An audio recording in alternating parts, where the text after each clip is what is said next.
꼭 알아야 할 어제의 뉴스. MB정부 출신의 한 핵심 인사는 이명박 전 대통령과 다스의 관계에 대해 그것을 잃으면 다 잃는 것이라고 설명했습니다. 그러면서 당선자 시절이나 대통령 재임 시에 특검 등의 수사가 제대로 이뤄졌겠느냐며 다스에 대한 수사가 부실했다는 데 무게를 실었습니다. 또 검찰의 영포빌딩 압수수색에 대해 영포빌딩에 근무하는 사람들이 김재정 씨를 모셨던 분들이라 권영미 씨의 라인들이라고도 주장했습니다. 앞서 검찰은 물납을 통한 상속 방식이 다스의 실소유주와 연관이 있다고 보고 권 씨를 집중 추궁했는데 사실상 다스 수사가 본격 궤도에 올랐다는 분석이 나옵니다.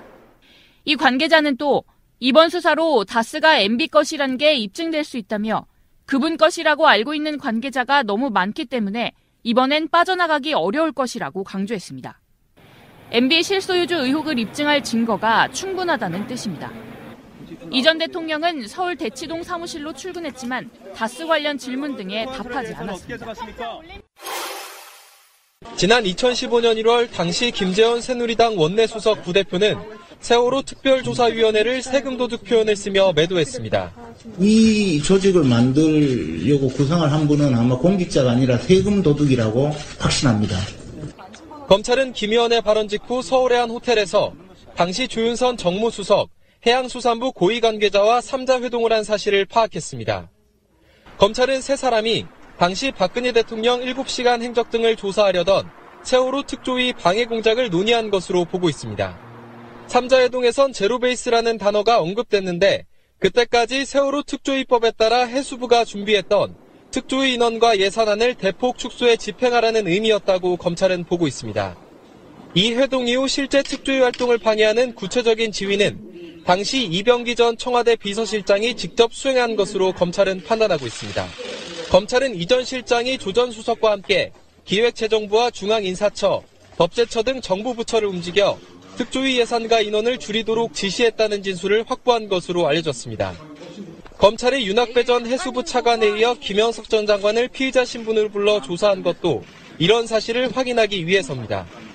이에 대해 김재원 의원은 조윤선 수석과 해수부 고위 관계자를 따로 만난 기억이 없다고 밝혔습니다. 검찰은 세월호 특조위 방해 공작에 대한 조사 내용을 검토한 뒤 조만간 김재원 의원과 조윤선 전 수석, 이병기 전 실장에 대한 소환 여부를 결정할 방침입니다. 검찰이 지난 25일 청계재단이 있는 영포빌딩에서 압수수색한 자료들을 분석했더니 다스 관련 문건들이 무더기로 나왔습니다. 청와대에 다스의 경영 상태나 동향을 보고하는 자료였습니다. 특히 단발성이 아닌 주기적으로 상세한 보고가 이뤄진 것으로 알려졌습니다. 보고서가 주기적이었던 만큼 이 전 대통령이 보고서를 받아본 뒤 다스 운영과 관련한 구체적인 지시를 했을 가능성도 있습니다. 특히 검찰은 이 문서들을 통해 다스가 BBK에 투자했던 140억 원을 회수하는 과정에 이 전 대통령이 개입한 정황이 있는지 추적하고 있습니다. 이 전 대통령의 개입이 사실로 드러날 경우 직권 남용 혐의는 물론 다스의 실소유주가 누군지를 밝힐 수 있는 결정적인 증거가 될 수 있기 때문입니다. 다스 관련 자료 외에 일부 대통령 기록물도 압수물에 포함돼 있었습니다. 이 전 대통령 측은 최근 검찰에 대통령 기록물을 실수로 보관하고 있었다며 해당 문건들을 대통령 기록관에 보내달라는 공문을 보냈습니다. 대통령 기록물을 무단으로 빼돌렸다는 사실을 스스로 인정한 셈입니다. 검찰은 다스 지분도 없는 이 전 대통령이 일일이 다스 관련 보고를 받은 만큼 해당 문건이 다스의 실소유주를 규명할 수 있는 의미 있는 단서로 보고 있습니다. 방송 중간에 좋아요를 눌러주시면 새날팀들에게 큰 힘이 됩니다. 미리 감사합니다. 트위터가 진짜 언론입니다. 이명박은 올림픽 이후에 소환하는 걸로 대략 가닥을 잡은 듯해요. 근데 네. 아닐 수는 있어. 언론의 설레발일 수도 있어요. 그럴 수도 있고요. 근데 복수의 언론들이 검찰 내부의 분위기를 전하면서 이명박을 올림픽 이후에 소환할 거다 이렇게 이야기를 하고 있는데 저는 근데 그 이유도 사실 좀 찜찜해요. 그 언론들이 복수의 언론들이 얘기하는 게 미리 분위기 띄우기다 이렇게 말하고 싶은 거야? 예. 복수의 언론들이 얘기하는 게 원인이 한 가지예요. 왜 올림픽 이후에 3월에 출두하게 할 건가? 라는 이야기를 하면서 동계올림픽을 앞두고 국민적 분열이 일어날까봐 검찰에서는 아마도 분열 같은 소리. 국민 여론이 분열이 될까봐 아마도 축제 분위기에 찬물을 끼얹지 않기 위해서 올림픽이 끝나는 3월에 소환하지 않겠느냐라고 이야기를 하는데 그런 소리 찜찜해요. 그런 소리 하는 기자들의 대가리를 분열시켜 버리고 싶습니다. 진짜. 정말 찜찜해요. 그 아니 근데 부분은. 이제 우리는 우리대로 어떤 결기는 확 잡아다가 그냥 끌고 가고 싶지만 이럴 수 있어요. 우리가 올림픽 기간 동안에는 정쟁을 삼가합시다라고 여권에서 이 메시지를 던졌잖아요. 근데 올림픽이 잘 치러지면 안 되는 입장에서 보면 굳이 명분을 줄 필요가 없다는 거지. 이명박을 보호하고 싶어서가 아니라 그렇지 않아도 올림픽을 막 흔들고 싶은데 이명박이라고는 좋은 소스를 툭 던져주면서 올림픽 전에 채가버려요. 그러면 그걸 빌미로 해가지고 격렬하게 반대 무슨 논란을 만들 수 있다는 그런 고려 등이 있을 수 있어요. 그러니까 우리는 정치인이 아니기 때문에 막 질러도 되지만 정치나 이런 하시는 분들 입장에서는 정치적 고려라는 거 할 수도 있다고 생각이 들고요. 예를 들어서 그게 이런 부분이 있지. 올림픽 분위기를 막 띄워야 되는데 이명박 소환이 그 전에 이루어지면 그 분위기로 올림픽이 묻힐 수도 있다는 것도 한번 생각을 해봐야 되는 부분이라서. 제도로서의 민주주의가 흔들리고 구타는 일은 이제 없습니다. 민주주의가 밥이고 밥이 민주주의가 되어야 합니다. 이명박이라는 인간이 지금 가지고 있는 정치적인 이 의미가 굉장히 크기 때문에 정치적 고려를 하지 않을 수 없다는 건 이해하는데 이명박이 지금 가지고 있는 혐의들을 생각해 볼 때 저는 이렇게 했으면 좋겠습니다. 이명박한테 딜을 주는 거죠. 딜? 예. 이게 올림픽 전에 오면 너 혼자 와. 근데 올림픽 다음에는 네 마누라랑 같이 와. 아니 저는 걱정되는 게 사실은 푸르나우님이 얘기한 것도 그게 맞아요. 사실 그게 맞는데도 불구하고 저는 언론들에서 이렇게 추측성 미리 앞서가는 언론 기사들이 나오는 것을 보고 무엇을 느꼈냐면 왜 좀 찝찝했냐 하면 일종의 신호탄을 주는 거 아닌가. 무슨 말씀이냐면 만약에 검찰이 올림픽 기간 전이나 올림픽 기간 중에 소환을 했을 때 야당들한테 너희들 이렇게 반응을 해도 돼라고 미리 운을 띄워주는 그런 느낌의 그 뉘앙스들을 사실 받았어요. 그래서 미리 연막을 쳐주는 기분이 좀 안 좋더라고요. 사실 언론에서 그런 기사가 나오는 거 보니까 왜 이명박과 그리고 이 범죄자 이명박이라고 특정할 수는 있지만 국가 기강을 흔든 이 범죄자를 검찰이 소환하는 것에 왜 올림픽 분위기가 찬물이 끼얹어지나 왜 이걸 언론이 걱정을 하지? 뭐 이런 느낌이 많이 들었어요. 하도 당해왔으니까 느끼는 일종의 피해를 시킬 수도 있는데 근데 지금 이시영 소환이 임박했다는 보도가 또 나오고 있어요. 그러니까 이명박은 어쨌든 간에 국가의 원수 대통령을 지낸 우리 철천지 왼수 이거를 지낸 사람이기 때문에 상식성 때문이라도 이렇게 마구잡이는 좀 힘들어요. 검찰 입장도 이런 거 있잖아요. 구속영장을 청구를 나중에 불러다가 할 수도 있잖아. 근데 그게 만약에 법원 같은 데서 구속이 안 되는 상태로 만약에 판결이 나온다거나 그러면 젖되는 거거든요.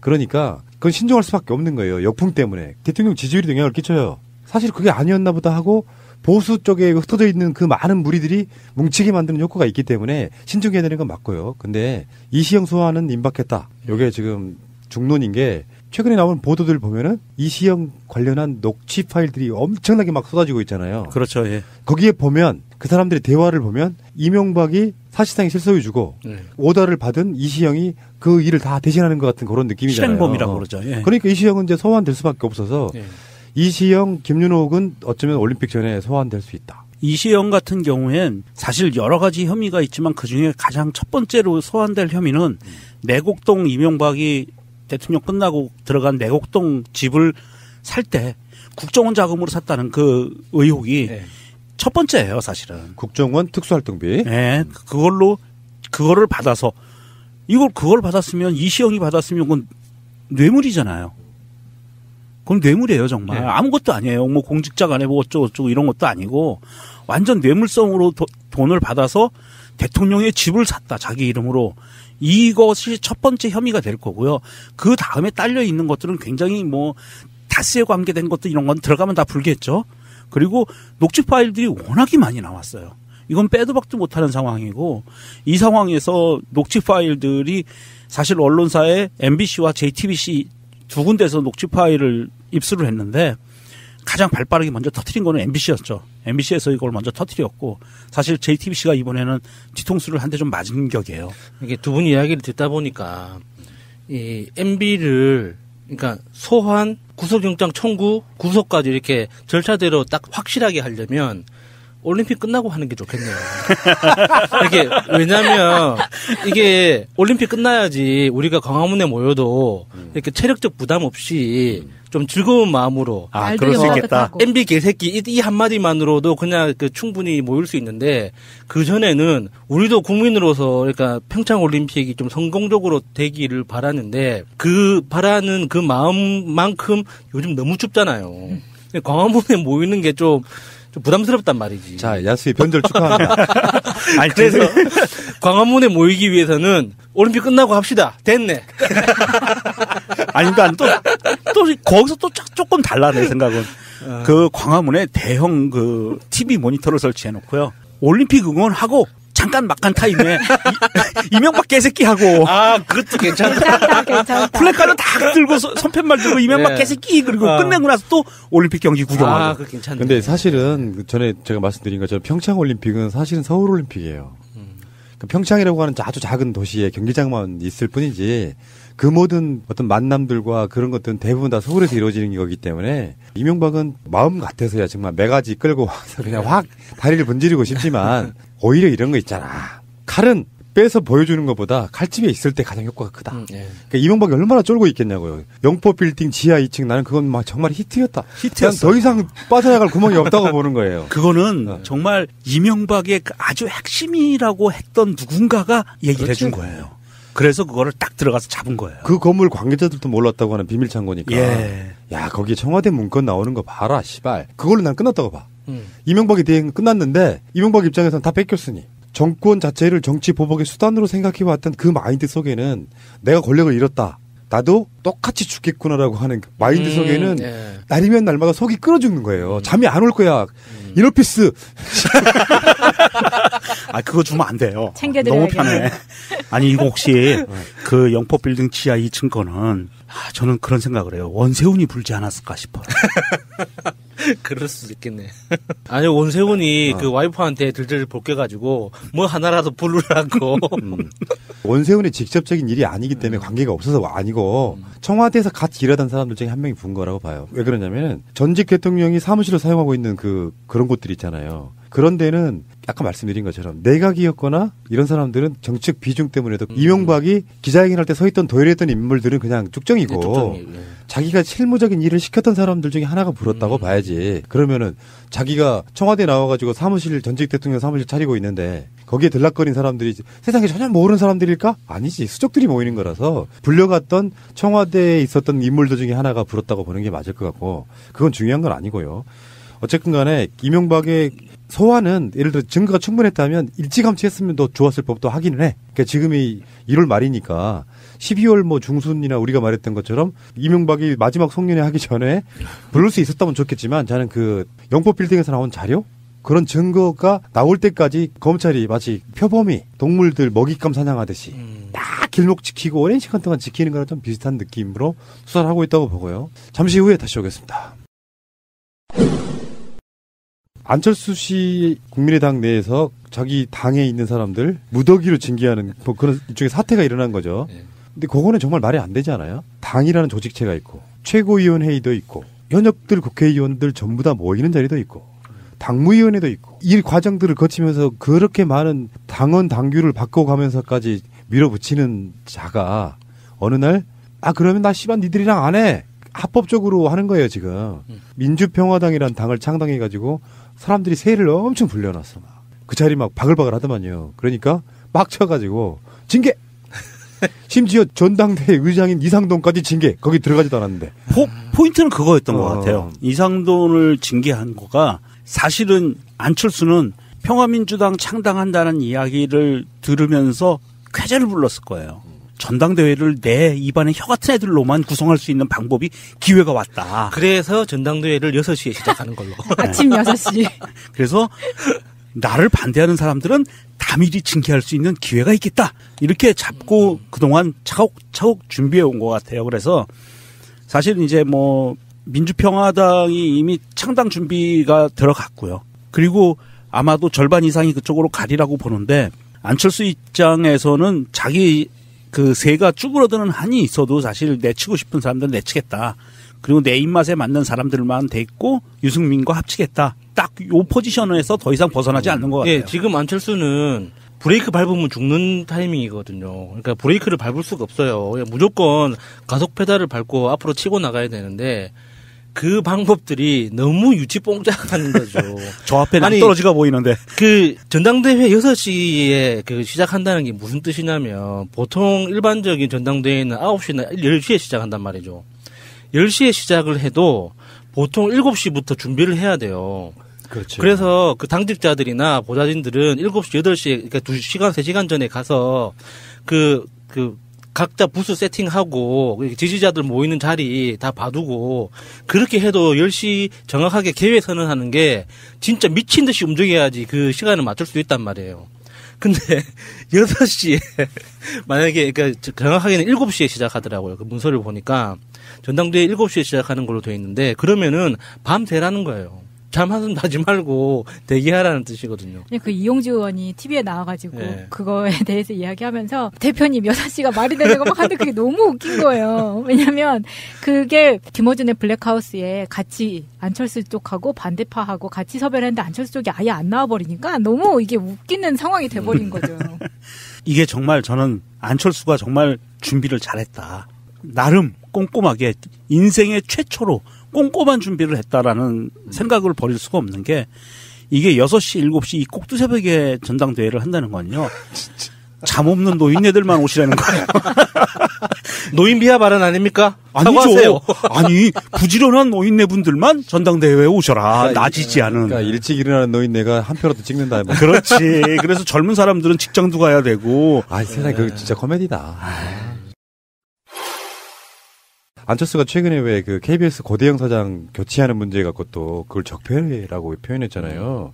이 사람은 좀 그런 게 있어요. 김장겸 때도 뭐 김장겸이 와가지고 대표님 도와줄 일 없습니까라고 했다는 것처럼 이제는 이제 우리가 딱 두 놈만 팬다. 요 기조로 지금 방송하고 있거든요. 한 1, 2주간. 이명박과 안철수.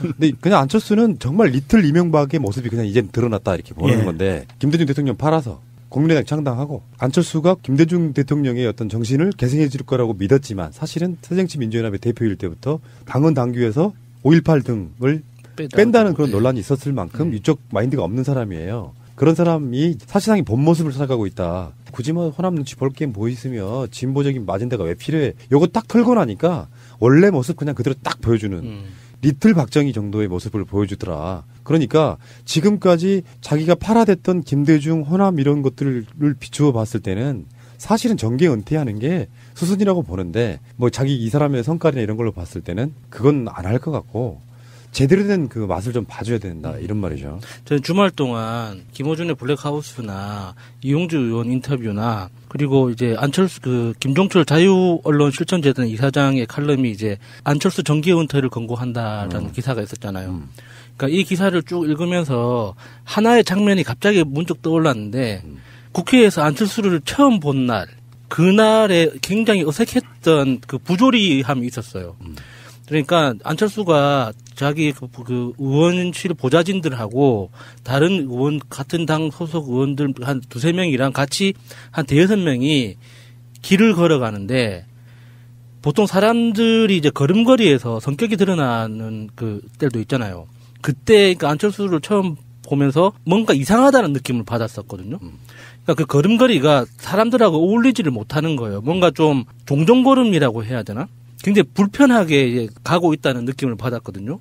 그래서 그게 도대체 어디에서 기인했을까라는 생각을 했는데 주말 동안 이렇게 이용주 의원이나 여러 가지 기사들을 접하면서 아 결국에는 안철수라는 사람이 다른 사람하고 관계 짓는 걸 할 줄 모르는구나. 그러니까 안철수의 아버지로부터 휘둘리고 와이프한테 휘둘린다고 지금 알려져 있잖아요. 그러니까 그런 것도 자기가 자발적으로 관계를 못 찢는구나 이 사람은. 근데 그런 비슷한 이야기를 의원일 때 지금 보신 거잖아요. 네. 안철수가 V3 그러니까 안철수 안랩을 만들고 나서 당시에 PC 매거진 기고하고 이럴 때 제가 아는 선배가 당시에 이찬진 그리고 김택진 네, 그리고 안철수 이렇게 다 이쪽에 모임이 있었다는 거예요. 근데 그때 당시에도 안철수는 그랬다는 거예요.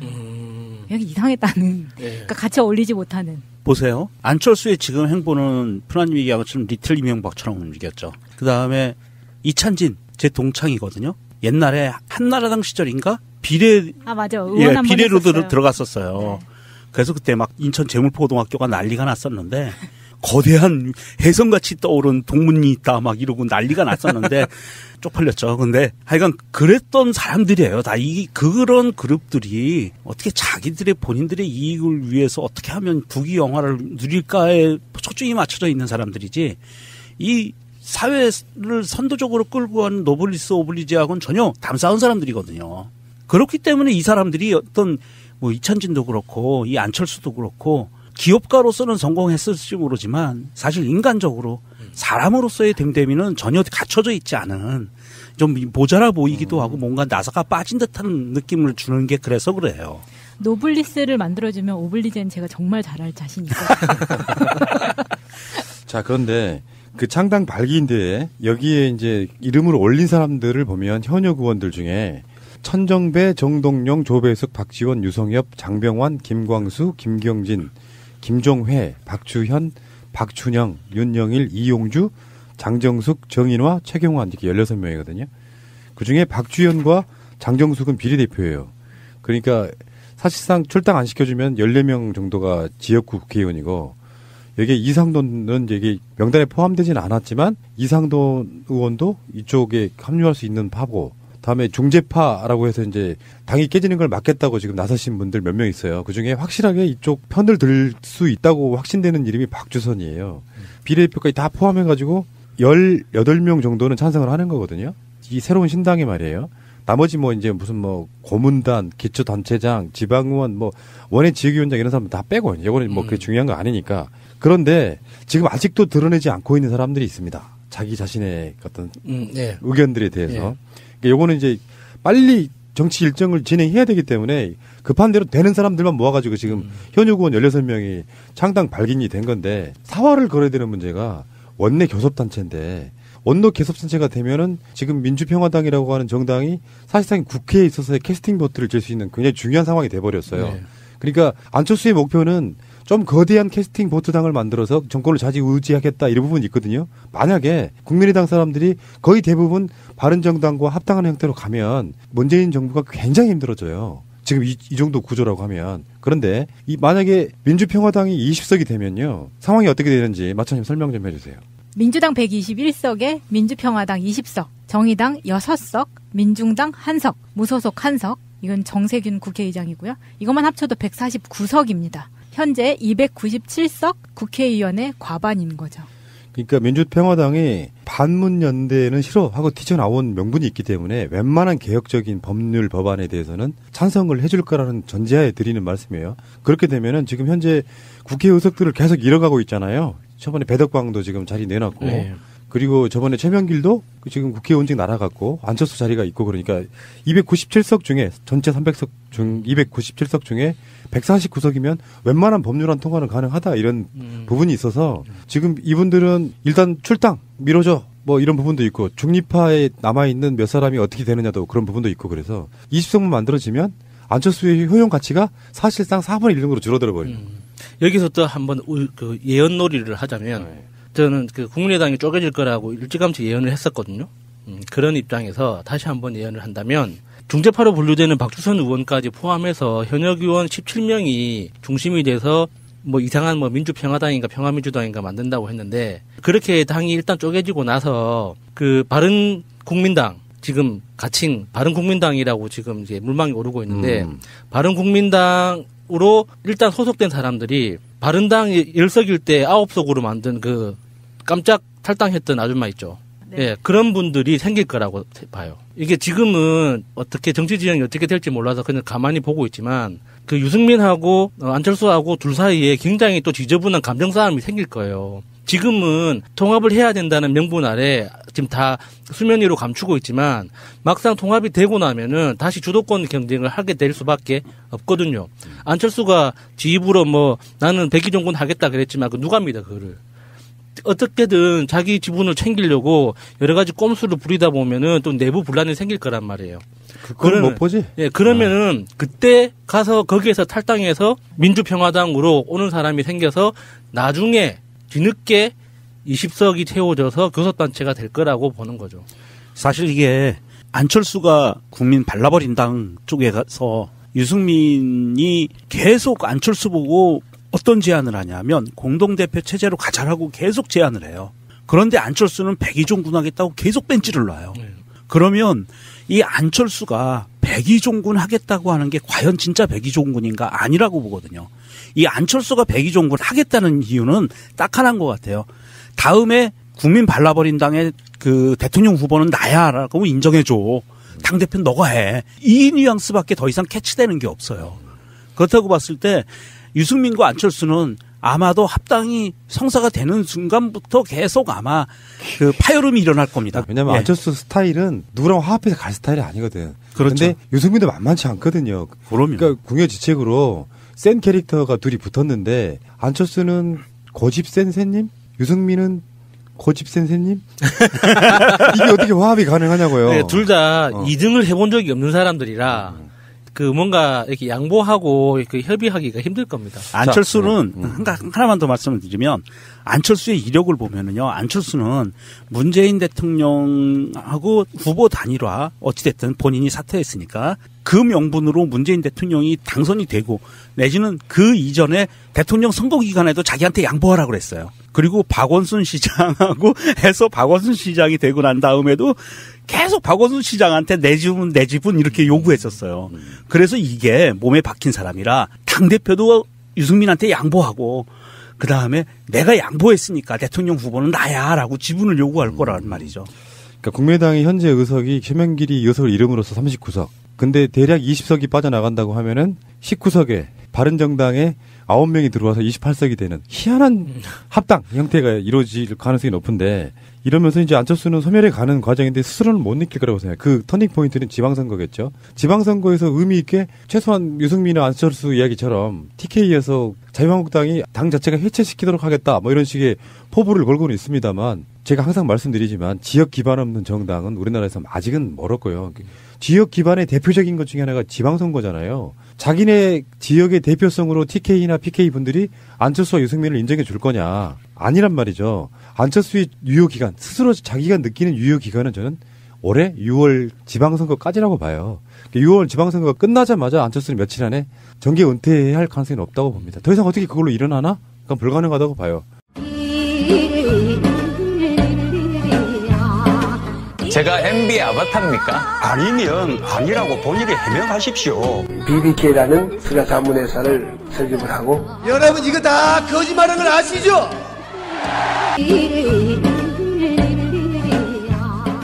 근데 여기서 하나만 더 정계은퇴가 더 해야 될 사람 하나만 얘기할게요. 홍준표가 지금 조선일보를 맹비난했어요. 이거 약간 모자란 짓이에요. 그나마 얘네들의 지지율을 바치고 있는 조중동을 적으로 돌리면 안 돼. 근데 이게 이제 어떤 피해의식 때문에 적인지 아닌지를 모르고 그냥 총기 난사하고 있는 거예요. 김민석 원장이 최근에 자유한국당의 주요 지도부의 발언들을 그렇게 표현하더라고요. 총기 난사하는 거라고. 그러니까 하다 보니까 조선일보도 쏴버렸네. 이제 조선일보조차도 미래항 사고를 양비론 정쟁으로 몰고 야당을 비난하네요. 곤란하면 아예 야당 기사를 쓰지나 말든지 뭐 이런 식으로 우리가 한자성으로 낭중지추라고 뭐 좋은 뜻만 있는 건 아니거든요. 그러니까 사람이 왜 내가 무슨 개혁을 위해서 내가 어떤 이미지 전환을 위해서 뭔가 이렇게 참고 오랜 시간 동안 수행하고 말하지 않고 이런 과정을 거쳐야 되는 사람인데 성향이나 성정이 자기 호주머니에 있는 송곳은 항상 삐져나와야 되는 사람이에요. 그렇다 보니까 불만스러운 것들은 문재인도 싫고 조선일보도 싫고 다 싫으면 결국에는 자기 스스로가 고립되는. 그러니까 그 낭중지치라고 말씀하셨던 걸 조금 더 멋있게 철학적으로 표현하면 현상은 본질을 벗어날 수 없다 이러잖아요. 개또라이는 어떻게 해도 결국에는 자기 편까지 이렇게 찌를 수밖에 없는 사고를 치게 되는 거죠. 그렇기도 한데 요즘 돌아다니는 카톡 유언비어랑 손발이 잘 안 맞는 거예요. 왜냐하면 거기서는 지금 TV조선만 돌아왔다 이렇게 하고 있거든요. 아, 자기들 편으로 TV조선은 돌아왔다? TV조선은 정신 차리고 돌아왔다 이렇게 얘기를 하고 있더라고요. 그러니까 그러면서 지금 이 사람이 했던 말들 중에 밀양에 가자마자 내가 책임 있는 사람이라고 그러면서 이제 그러면 세월호 사건 때 뭐 인천시장이나 전남 도지사 이렇게 이야기했는데 생각해보니까 또 말을 너무 막 뱉었네. 팩트가 틀렸어. 아니 홍준표가 그 밀양 그 화재 현장에 가서 자기가 뭘 책임지고 뭘 어떻게 하겠다는 거예요? 난 그게 궁금하더라고요. 그 정신 세계가. 이번 6월에 정계 은퇴하실 안철수 씨는 국민의당이 잘해가지고 정비를 하겠다고 이야기를 하는데 대선 나가서 대통령이 된 것처럼 이야기를 해요. 근데 홍준표가 진짜 좀 인격적으로도 진짜 문제가 있다고 느낀 게 분향소에 가가지고 그 유족들이 저 소방직 공무원 증원 반대한 당이 무슨 염치로 왔느냐. 그러니까 그 사람한테 대놓고 하지는 못하고 혼잣말로 이랬대요. 여기도 민주당이 있네? 이랬다는 거예요. 헐, 진짜? 예. 개또라이야 진짜. 아, 그건 좀 소름 끼친다. 그러니까 보통 이쪽의 인사분들은 그런 상황이 되면 죄송합니다라고 그냥 네. 끝내고 돌아오는데 네. 꼭 한마디를 덧붙여요. 김성태가 그랬잖아요. 제천에 가가지고 그 건물 앞에서 막 하다 보니까 그중에 계시는 제천 시민이 여기서 막 뭐라고 하니까 똑같은 말 했잖아요. 민주당이라고.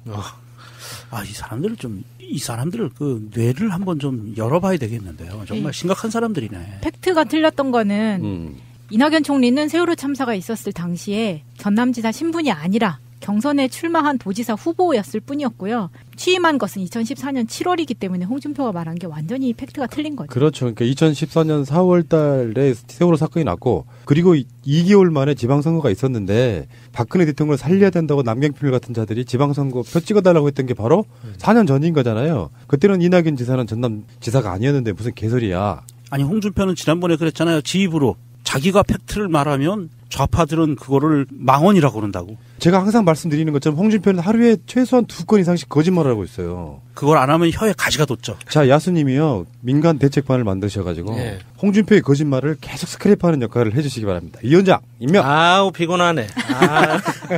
바쁠 것 같은데. 벌써부터 피곤하네. 최소한 우리 민주인사들이나 책임인 자리에 있는 문재인 대통령이나 이낙연 총리 같은 사람들이 팩트가 아닌 사실로 만약에 무슨 발표를 했다거나 말을 뱉었다고 하면 네. 조중동이 가만히 있겠습니까? 완전 가루가 되도록 막 빻고 또 빻고 빻겠죠 막. 조중동은 그런 거를 꼬투리 잡지 않아요. 조중동이 홍준표가 한 거짓말들을 제대로 팩트체크해서 내보내나 알면서도 모른 척하지? 사실 조선일보의 그 언론 기조는요. 이거였어요. 여당과 야당이 참사 현장을 놔두고 여당과 야당이 정치 싸움질을 하고 있다. 그럼 양비론 족같아 이거. 양비론 족같은 거 논리를 또 펴낸 거거든요. 홍준표가 잘못했잖아요. 그러니까 여기서는 방어 차원에서 그러지 마. 니들 그러면 안 돼라고 여당은 그러는데 이걸 양비론으로 딱 몰고 갔는데 홍준표 이 또라이 새끼는 이 눈치도 없이 이걸 조선일보 까는 거예요. 자기 그러니까. 비판했다고. 조선일보는 우리도 공정언론이라고 인증샷 하려고 대충 호울만 좋게 겉만 핥았거든요. 근데 여기서 빡치면 어떻게 정치적인 개념도 없는 새끼. 아, 모지리 새끼 진짜 아주.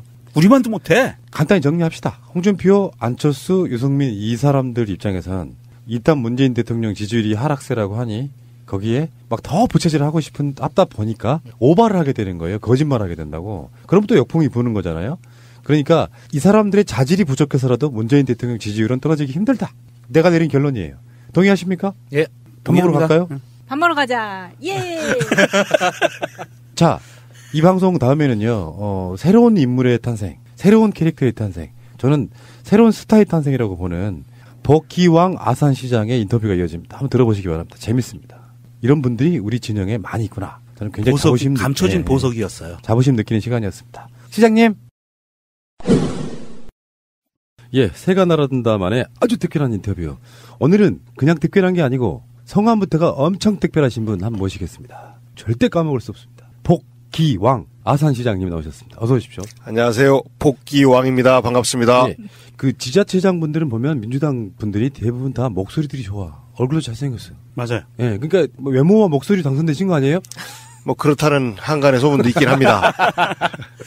근데 복시 그러면 여러분들이 굉장히 좀 낯설잖아요. 근데 여러분들이 아실 만한 분 제가 소개를 해드리면 복거일 작가 같은 지역이고 집안인데 집안에 상 났을 때 두어 차례 뵙긴 했는데 서로 말을 잘 안 나눴습니다. 그러니까 복시 사전에 이제 시조가 누구냐면 복지겸이라고 왜 그 왕건도 아유 예. 고맙습니다. 저희 할아버지를 기억해 주시고 고려 가시 건국하신 분이 혹시 그분 뵈신 적 있어요? 아 꿈속에서 기왕아 잘하거라 할아버지가 응원한다. 그러니까 이분들이 면천 복시인데 이분들 그 사전에 맨 마지막에 복기왕이라고 쓰여 있습니다. 시장이잖아. 옛날 같으면 사또이신 거잖아요. 그렇죠. 이제 여러분들은 복시를 기억하십시오. 이름 자체가 복이잖아. 이 복자가 들어가서 한번 들은 사람들은 거의 기억하는 이름이죠. 그 복인지 왕인지 하는 친구 있다고 그렇게 하더라고요. 그럼 시장님은 그 바둑 좋아하세요? 막걸리 바둑입니다. 막걸리 바둑. 네, 막걸리 바둑 한 뭐 11급, 12급 이런 잘하시네. 정도는 옛날에 뒀는데 뭐 안 둔 지가 오래돼서. 그럼 급수는 11급, 12급 정도 되는데 복기는 혹시 프로 5단 정도? 복기가 되면 제가 여기 있겠습니까? 근데 성함이 복기 왕이시잖아요. 옛날에 노무현 대통령께서 처음 이제 저랑 만나서 이름을 가지고 인생에서도 복기가 중요한데 우리 정치에서도 복기가 중요하다 하면서 말씀을 시작했던 그런 기억이 있어요. 예. 그러네요. 학창 시절에 별명도 많으셨을 것 같은데. 뽑기왕. 뽑기왕. 뽑기왕. 옛날 뽑기 하지 않습니까? 예. 뽑기왕. 이게 주로 별명으로 불렸죠. 인터넷에서는 복면가왕. 복면가왕. 네. 예. 복귀왕. 이렇게도 있더라고요. 지금 이 상황에 청취자분들이 계속 이름이 입력되고 있어요. 막 지울 수가 없어요. 이제는 머릿속에. 복기왕이라고 쓰는 거. 어쨌든 우리나라 성씨 중에서 한자로 고물의 정 쓰는 거 있잖아요. 이게 두 획이잖아. 네. 시장님도 그렇죠. 딱 두 획짜리. 모음 네. 제가 안동 본가거든요. 그래서 우리나라에도 웬만한 괜찮은 성씨들을 다 제가 스크랩하고 있는데 복시 양반입니다. 자, 넘어가고요. 그래서 이제 시장님 인터뷰 한다길래 제가 이것저것 찾아보다가 깜짝 놀랐어요. 전 전혀 몰랐는데 수도권 지하철이 아산까지도 가요. 여태 몰랐어요? 그러니까 사실상의 수도권 도시야. 그러더라고요. 충청남도에 속해 있긴 하지만. 아니 저희가 지하철 노선을 보면 항상 뭐 신창행 이렇게 나오잖아요. 그렇죠. 지하철이. 예. 그 신창이 천안 어디쯤 있나 보다 했었는데 아산시 신창면 그렇더라고요. 순천향대학이 있는 거기에요. 예. 그리고 아산하면 또 이순신 장군. 현충사가 거기 있죠. 그렇죠. 옛날에는 그 의무적으로 수학여행 코스로 정해져 있던 곳이 바로 현충사입니다. 그리고 KTX가 서는 역 이름은 천안 아산역. 천안 아산역 이 두 도시 이름이 같이 들어가면서 그때 엄청 싸웠어요. 그 행정구역은 아산이거든요. 그런데 이제 천안에서는 천안이라고 해야 애초에 계획은 천안을 경유하는 것으로 계획돼 있었고 그래서 이름 명칭 짓는데 아산 시민들 데모 무지하게 하고 천안은 또 이제 정치력으로 나서서 이 타협된 게 천안 아산역 그래요. 그래서 사이가 별로 안 좋았었는데 천안에서 이제 민주당 시장님이 당선되면서 손잡고 우리 쓸데없이 싸우지 말고 양도시가 친한 모습을 좀 보여줬으면 좋겠습니다 해서 지금은 굉장히 친한 그러니까 경쟁하는 도시에서 사이 안 좋은 도시에서 지금 가장 친한 도시로 바뀌었어요. 그렇군요. 제가 그 전국 노래자랑을 유튜브를 통해서 한번 봤어요. 근데 이게 보통은 그래요. 시장님들 나오고 그러면 그 남의 동네 이야기예요. 근데 그 아산 시민분들은 시장님 나오니까 환호가 나오더라고요. 엄청 그런 경우 좋아하시더라고요. 굉장히 특이한 경우예요. 거기 어르신들이 많이 오셨잖아요. 어르신들이 저를 이뻐해 주세요. 그러니까요. 막내들 같다고 막 궁뎅이도 두들겨 주시고 할머니들 같은 경우는 제가 가장 젊은 시장이잖아요. 그리고 거의 저희 아버지 세대에서 전임 때도 시장을 하시다가 아들뻘 시장에 나왔는데 효도하는 시장 되겠습니다 하고 재롱을 열심히 부렸죠 어른들한테. 그래서 어른들께서는 저를 예쁘다고 하십니다. 저는 그 민주 세력에 반짝반짝하고 정말 섬기는 자세로 그러니까 시정, 군정 뭐 이런 거 하시는 우리 쪽 세력분들은 그렇게 이쁨을 받으시더라. 저는 그렇게 보고 있고요. 대한민국을 바꿔야 합니다. 세월호 이전과 이후는 완전히 다른 나라가 되어야 합니다. 돈이 먼저고 이윤이 먼저고 효율과 속도가 먼저인 이 거꾸로 된 세상을 사람이 먼저고 생명이 먼저고 안전이 먼저인 정상적인 세상으로 바로잡아야 합니다. 그것이 세월호 아이들에게 속죄하고 우리의 미안함을 씻는 길입니다. 우리 동네부터 바꿔야 합니다. 누가 바꿀 수 있겠습니까? 광피아들과 부패동맹을 맺고 있는 새누리당이 할 수 있겠습니까? 이미 능력이 검증된 복귀왕 후보만이 아산을 바꿀 수 있습니다. 복귀왕 후보가 구정을 이끄는 동안 아산시 인구가 많이 늘었습니다. 아이들을 위해 찾아가는 방과 후 학교를 시작하고 어르신들을 위해 온양오천을 무료 개방한 사람 중심의 시정 덕분입니다. 사람이 먼저고 생명이 먼저고 안전이 먼저인 아산 복귀왕 후보만이 만들 수 있습니다. 복귀한 후보는 노무현 대통령을 함께 만들었던 저의 든든한 동지입니다. 제가 보증합니다. 시민과 소통하는 깨끗한 시작, 한 번 더 복귀한 후보에게 맡겨주십시오. 자, 시장님 혹시 1987 보셨어요, 영화? 봤죠. 당연히 봤죠. 시장님은 87년에 뭘 하셨습니까? 87년에 그 영화 속에 들어가 있었던 것 같아요. 그 속에서 제 모습이 보이는 것 같기도 하고, 그 영화에 한여리와 연희가 처음 만나는 3월 3일 날, 그 3월 3일 날 저도 똑똑히 기억하는데요. 선배들이 야 어디 가면 흰장갑이 뜰 거야. 그러면 모이면 돼. 해서 저희는 맨 처음 약속된 장소가 신촌 오거리였는데 그게 깨지고 시내로 나가서 거기에서 가자마자부터 그냥 열심히 도망다녔던 그런 기억이 생생하게 나요. 그 시절에 저희는 이제 옛날에 아팠던 역사 이런 것도 있지만 어찌 보면 청춘 시절의 어떤 추억 이런 것도 생각이 나고 했던 그런 영화였고, 또 저는 또 87년 6월 항쟁 때 개인적으로는 굉장히 예쁜 여학생을 만나서 지금 살고 있는. 와. 연희? 그런다고 세상이 바뀌니? 기왕아. 또 당시 총학생회장 하셨어가지고. 저는 그때는 2학년이었고, 네. 2학년이니까 열심히 뭐 맨 앞에 있는 돌격대죠. 그렇죠. 앞에 군대로 말하면 상병. 1등병 정도 되는 것 같아요. 상병? 한 1등병 정도 됐던 것 같아요. 그래서 곳곳에 다 가고 한참 투쟁이 활발할 때 6월 18일 최루탄 추방의 날, 그때는 유치장 들어가 있고, 그 나와서 6월 26일 국민 대행진, 그때는 거의 뭐 서울역 일대가 다 해방구가 되고 전경들은 여전히 직격탄을 쏴대고, 그러고 나서 6월 29일 날 항복한 거 아닙니까? 6월 26일 날 워낙 서울 시내 전역이 다 해방구가 되니까. 근데 그때 저한테는 이제 가슴 아팠던 그런 기억이 하나 있는데, 저보다 2살 위에 형은 군대를 가 있고 전경으로, 저는 또 열심히 돌 던지고. 아이고. 그래서 유치장 들어갔다가 잠시 또 집에는 무사하다는 걸 알려야 될 것 같아서 갔는데 제 형이 나와 있더라고요. 다쳐가지고 병원에서 며칠 치료받고 있다가 그것도 한 이틀인가 3일 포상휴가를 나온 거예요. 그러니까 정강이가 이렇게 시퍼렇게 멍들어 있는데 아이고. 혼자서 많이 울었어요. 그 형을 보면서. 형도 연대 앞에 이렇게 데모막으로 왔었다고 하던데. 형은 전경으로. 그렇죠. 제 돌에 형이 맞았을 수도 있겠다. 그래서 많이 울었던 기억이 나요. 저는 이제 본의 아니게 팟캐스트 하면서 가끔씩 만나는 정치인들 중에 영화 1987 보고 나면 아까 똑같은 그런 묘사를 하셨잖아요. 저 영화 장면 속에 그때 학생이던 사람이 어느 날 이제 시장 군수도 되고 국회의원도 돼서 우리 팟캐스트에 출연하게 됩니다. 역사는 그런 거라고 그렇게 돌고 돌아서 마음이 찡했고요. 저도 그때 이제 막 세상에 눈뜰 정도의 상황이어서 저도 원래 뿌리가 87이다 보니까 가끔씩 이렇게 모시는 386 정치인들 보면은 뭔가 좀 느낌이 그래요. 30년 지나서 이렇게 훌륭하게 자랐구나 이런 생각도 좀 들고. 어쨌거나. 훌륭하다고 해주시니까 너무너무 감사드리고요. 네. 사실 저희가 그때 학생 시절에 4.19 세대, 63세대를 많이 비판했잖아요. 저렇게 변절하는 모습, 그리고 무책임한 모습 보면서 우리는 그러지 말자. 이런 약속들을 했었는데 막상 우리가 지금 우리 청년 세대들한테 그때 그러지 말자라고 약속했던 것을 지켜가고 있나? 이런 반성을 좀 해보면 많이 미안해요. 그렇죠. 예, 그 친구들한테 여전히 원망스러운 선배가 돼 있는 것 같은 생각도 들고, 많이 바꾸지 못했고 박근혜 이명박 시대를 만든 우리의 부족함, 이런 것들 때문에 우리 아들 세대들이 다시 또 광화문으로 나오게 만들고 했던 것에 대한 반성을 하면서 늘 경계하려고 합니다. 예.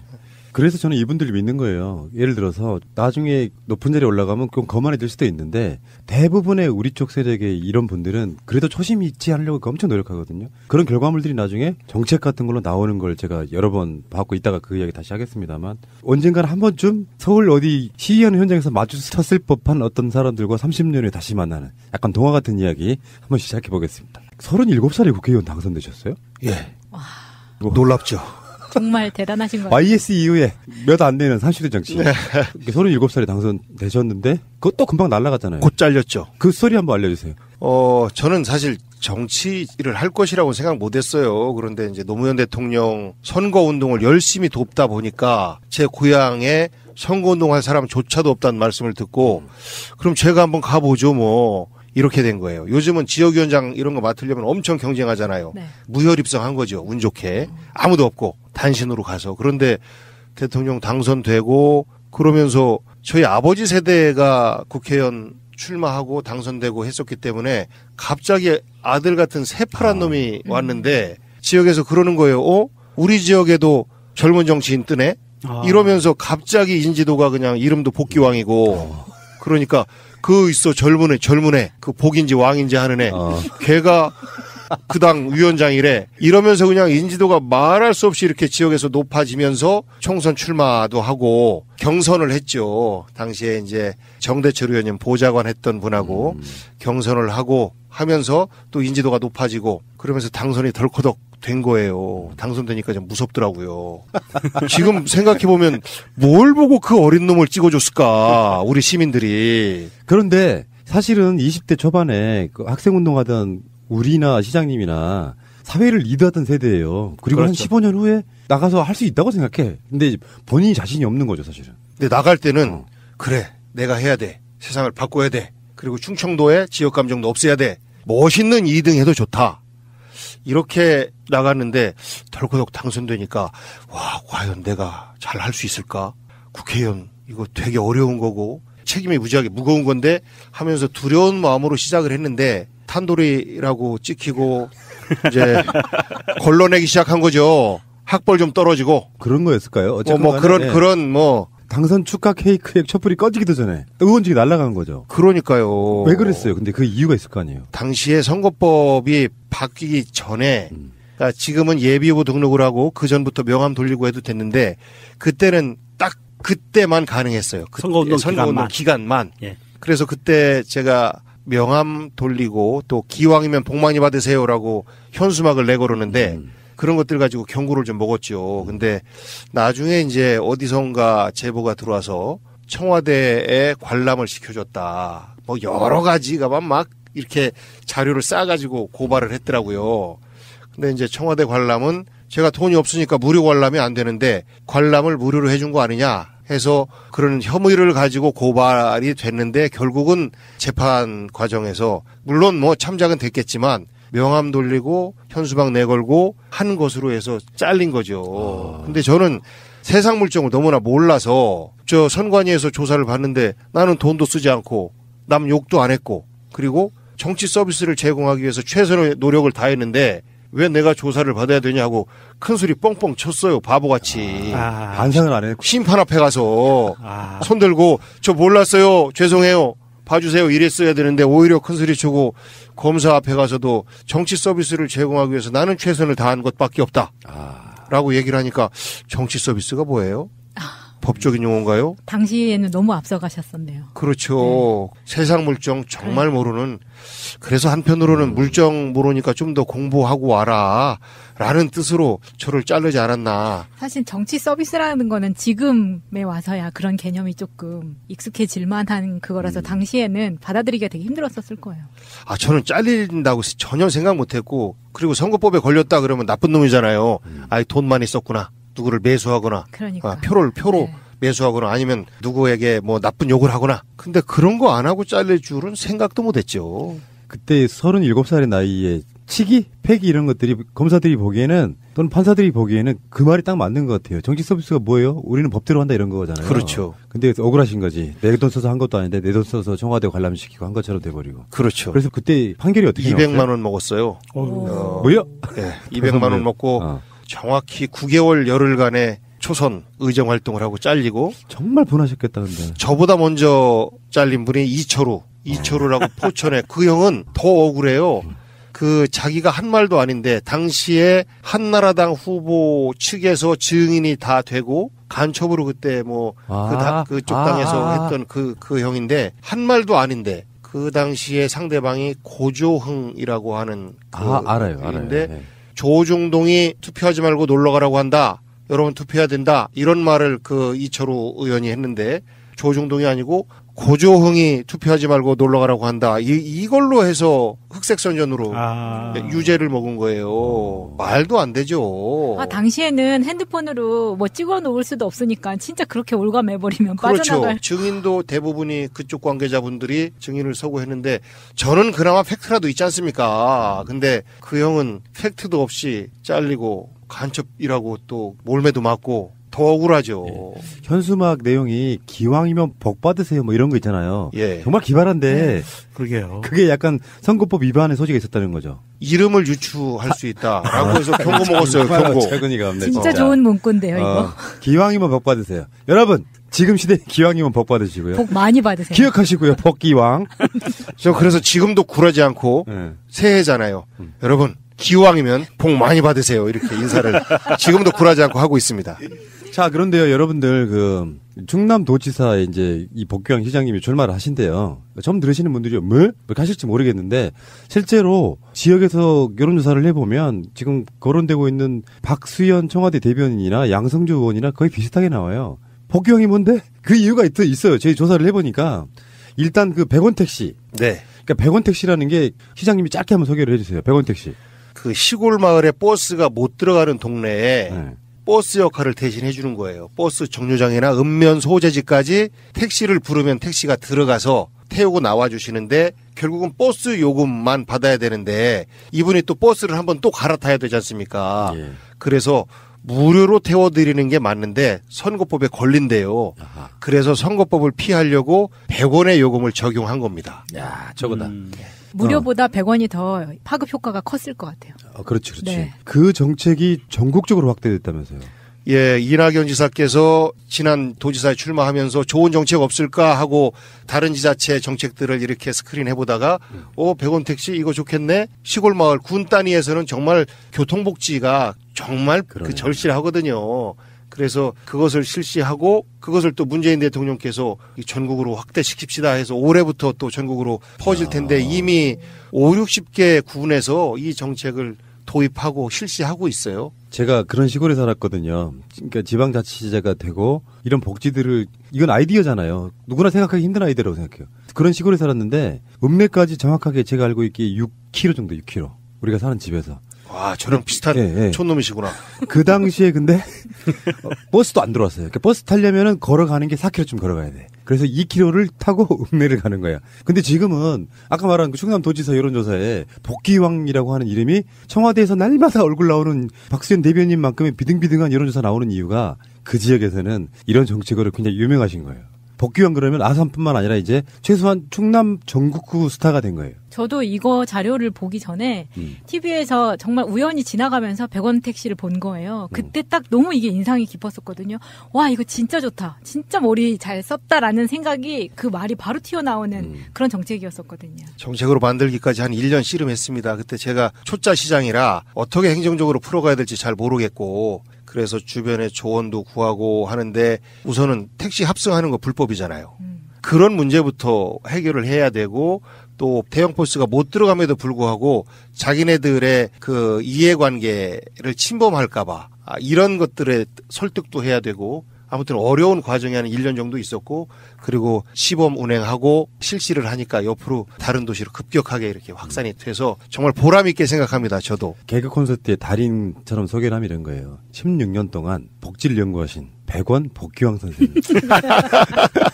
복귀왕이 아니라 복지왕이다. 예, 그러니까 이름 정말 좋아요. 그치 다 나름이야. 그거 말고도 이제 뭐 100원 택시만 기억하면 좀 서운하실 수 있을 것 같고 지금까지 아산시장을 재선하셨잖아요. 그 비결 그리고 충남 전체의 여론조사 돌려도 웬만한 사람들은 다 복지왕을 안다. 아니 복귀왕을 안다. 이렇게 할 정도면 뭔가 비결이 있으실 것 같거든요. 100원 택시 말고도. 우선은 아산시가 굉장히 역동적으로 발전하는 도시예요. 그러니까 지난 8년 동안 인구가 5만 명이 넘게 늘었으니까 26만 몇천일 때 제가 시작을 해서 지금은 33만 다 돼가니까요. 여기 잠깐만요. 지금 우리가 녹음하고 있는 이 구의 인구랑 좀 비슷해요. 그러니까 최소 30만은 돼야 도시라고 부를 수 있는 거예요, 사실은. 그러면서 아산시 행정이 역동적으로 바뀌니까 저 도시가 왜 저렇게 역동적이지? 시장이 젊어서 그런가? 하면서 관심을 갖기 시작하시고 여기에다가 좋은 정책들, 어르신들께 효도 정책, 예를 들어서 온천 도시니까 우리 지역에 딱 맞는 맞춤형 효도 정책을 고민하다가 한 달에 한 번씩 목욕은 해드릴 수 있게 주머니에서 1,000원 못 꺼내잖아요. 온천에서? 예. 아, 좋다. 그래서 무료 목욕권을 드리기 시작했어요. 여기 잠깐만요. 제가 연구한 바에 따르면 아산에 우리나라 3대 온천이 다 있습니다. 도구온천, 온양온천, 아산온천 뭐 이렇게 해가지고 어쨌건 물리 굉장히 좋은 도시인 거죠. 그러니까. 그렇죠. 그러니까 제가 어릴 적에 수박 농사를 졌는데 맨 처음에 크고 잘생긴 수박은 따서 할머니가 쪼개게 하셨거든요. 그래서 제일 큰 조각은 이제 할머니 이렇게 드렸었는데 그런 것처럼 온천 도시인데 우리 지역의 어르신들이 목욕도 돈이 아까워서 못 하시게 하면 안 되니까 우리 지역에 맞는 맞춤형 효도 정책, 그래서 한 달에 한 번씩 목욕을 하실 수 있게 그 쿠폰을 드리고, 그리고 심장이 약하거나 이런 분들은 또 목욕 못 하시잖아요. 그래서 그분들은 3장을 모아서 가면 머리를 하실 수 있게 미용실하고 함께 협약을 맺어서 그런 정책들을 펼치니까 옆 도시에서 아이고 아산시 어른들은 효도 받는구나 하면서 또 어르신들에서도 아산시장 누구냐 하면서 이제 복귀왕이다 이런 소문들이 좀 났던 것 같아요. 정말 디테일한 연구들을 많이 하시네요, 보면. 그러니까 생활 속에서 느꼈던 것들을 정책화하고 그런 훈련을 지난 8년 동안 해왔습니다. 그러니까 아까 말씀드린 전국 노래자랑에 보통 거기 시장 군수 이런 분들 나오면은 별로 관심이 없어요. 그냥 관에서 나오신 분이야. 근데 시장님은요, 그 영상 한번 유튜브 가서 보시면 나와요. 시민들이 환호를 해. 그러니까 되게 인기 좋은 거예요. 또 거기에 맞춰서 노래도 너무 신나게 부르시고. 무조건 아직도 무조건 밖에 모르십니까? 회식도 많이 하실 것 같은데. 무조건 노래를 하려고 노래방 가서 연습 좀 했습니다. 집사람이 그만 좀 하라고 지겨워 죽겠다고. 자, 여기서 하면 됐겠습니다. 근데 또 당시가 2017년, 그러니까 작년 4월이었어요. 그럼 그때쯤이면 또 아직도 세월호 배지를 달고 다니냐 이런 이야기가 나올 만한데 당시에 화면을 봐도 너무 이 노란 세월호 배지가 선명하게 보일 정도로 하고 계시더라고요. 아, 그럼 당연히 우리가 해야 될 도리라고 생각해요. 우리 어른들이 잘못해서 우리 그 어린 학생들이 꽃도 못 피워보고 그렇게 안타깝게 잘못했는데 이것을 당연히 우리 사회에 책임 있는 사람들이 지키겠습니다, 잊지 않겠습니다 라는 뜻 당연히 보여줘야 된다고 생각해요. 그래서 뭐 지금도 세월호 이야기만 나오면 가슴이 찡한데 최소한의 할도리를 하기 위한 어른의 모습 그 이상 이하도 아니었다 저는 생각합니다. 제가 지자체 하시는 분들 중에 세월호 리본 당당하게 차고 나오는 분을 2번째 보는 거예요. 이재명 성남시장은 늘 이렇게 차고 다녔잖아요. 복귀왕 시장님도 보니까 나도 그 영상 보면서 찡하더라고요. 이게 어떤 특정 지역에 가면 나이 좀 드신 분들한테 욕먹거든요. 당당하게 내가 뭐 어때? 뭐 이렇게 차고 나오는 그런 느낌이었고, 그래서 이제 뭐 지자체에서 세월호 사건 이후에 굉장히 많은 사람들이 최소한 생각 있는 사람들은 그게 단순한 교통사고 무슨 보상금 이런 문제가 아니라 우리나라의 학생들, 어린 학생들부터 시작해서 다 국민들이 안전하게 만들어야 된다는 그런 고민들을 꽤 하셨을 것 같고요. 그렇죠. 그래서 저희도 이제 국제 안전도시라는 게 있어요. 안전도시 인증도 받고 우리 시민들한테 좀 시간이 지나서 세월호 배지에 대해서 문제 제기를 하는 분도 계셨는데 뭐 저는 당당하게 이야기했습니다. 어르신께서도 차고 다니셔야 돼요. 그 아이들이 무슨 죄가 있어요. 어른들이 잘못한 거죠. 그 이상 이해 아무것도 없어요. 어르신 오해하지 마시고 이상한 사람들이 하는 이야기 뭐라고 뭐 세월호가 빨갱이다 그러면 혼내켜 주세요. 뭐 제가 이렇게 말씀도 드렸어요. 야, 시장님이 그렇게 말하면 웬만한 노인네들 뻑 가겠다. 자기 어떤 인생의 가치관이 한 1초 만에 바뀌는 건 좀, 나도 그런 역할 한번 해보고 싶은데. 동네 맨날 싸워요, 저는. 식당에 가서. 모욕하고 그러면 진짜 대놓고 이야기를 하거든요. 소녀가 그러면 어쩌시 할 거냐고. 뭐 이런 정도로 싸우는데. 아유, 그래도 그렇게 하면 속은 편하잖아요. 저는 시장이 아니니까. 속이 시원하잖아요. 저희는 어쨌거나 달래고 어르신 하면서 애교 부려가면서 얘기를 해야 되니까. 이제 시장님은 뭐 이제 그냥 우리가 봤을 때는 그냥 일반적인 지자체장, 기초단체장 요 느낌으로 막 여러 가지를 찾아보고 그랬는데 막상 대화해보니까 알겠네요. 그 아산이나 충남 분들이 이분이 얼만큼 어떤 식으로 다가가서 마음을 빼앗는지가 딱 지금 인터뷰한 지 30분 정도 됐거든요. 다 뺏겨버렸네. 마음을 다 뺏겨버렸어. 찍어드릴게요, 우리도. 아유, 충남으로 이사 오십시오. 그리고 실제로 지하철이 가니까요. 지금 이 동네에서도 1호선이 다니거든요. 그래서 천안 쪽으로 타고 가면은 아산까지 간다는 거 아니에요. 그렇죠. 한 2시간 걸리나? 2시간까지는 안 걸리고 한 1시간 3, 40분? 온천이 있으니까 우리 어르신들은 지하철 무료잖아요. 그래서 진짜 지하철로 쭉 오전 한 11시쯤 어르신들이 많이 내리세요. 그런 다음에 10,000원짜리 한 장 들고 와서 목욕하고 국밥 한 그릇 먹으면 10,000원이면 되잖아요. 그래서 한 3시쯤 되면 뽀얗게 예쁜 어르신들이 또 지하철로 쭉 가요. 이제 집으로 가시려고. 그러니까 서울에서 혹은 뭐 오산에서 지하철 타고 이렇게 오시면 하루 여행 코스죠. 10,000원으로. 그러니까 요즘처럼 막 엄청나게 추운 시기에는요. 난방 잘 되는 지하철 타고 아산 가서 원천하고 국밥 한 그릇 먹고 오는데 불륜 커플 빼고 웬만하면 그런 분들이 갔다 오시는 것도 괜찮을 것 같아요. 그리고 차 몰고 가시는 것보다 손 꼭 잡고 따뜻하게 앉아있으면 참 좋을 것 같은데 왜 지자체장들은 그런 광고 많이 하잖아. 어디 뭐 타면 아산으로 오세요 뭐 이런 건데 그런 것도 많이 찍으셨죠. 아산으로 오세요. 자, 그런데 아까 얘기가 좀 나왔었는데요. 도지사 출마하신다고 저희 소문이 나가지고 이미 여러 기관들에서 여론조사 한번 돌려본 것 같고 근데 깜짝 놀랐단 말이죠. 제 입장에서는 솔직히 말씀드리는데 죄송합니다. 인터뷰하기 전까지는 전혀 성함도 몰랐고 왜 듣보였나요? 듣보.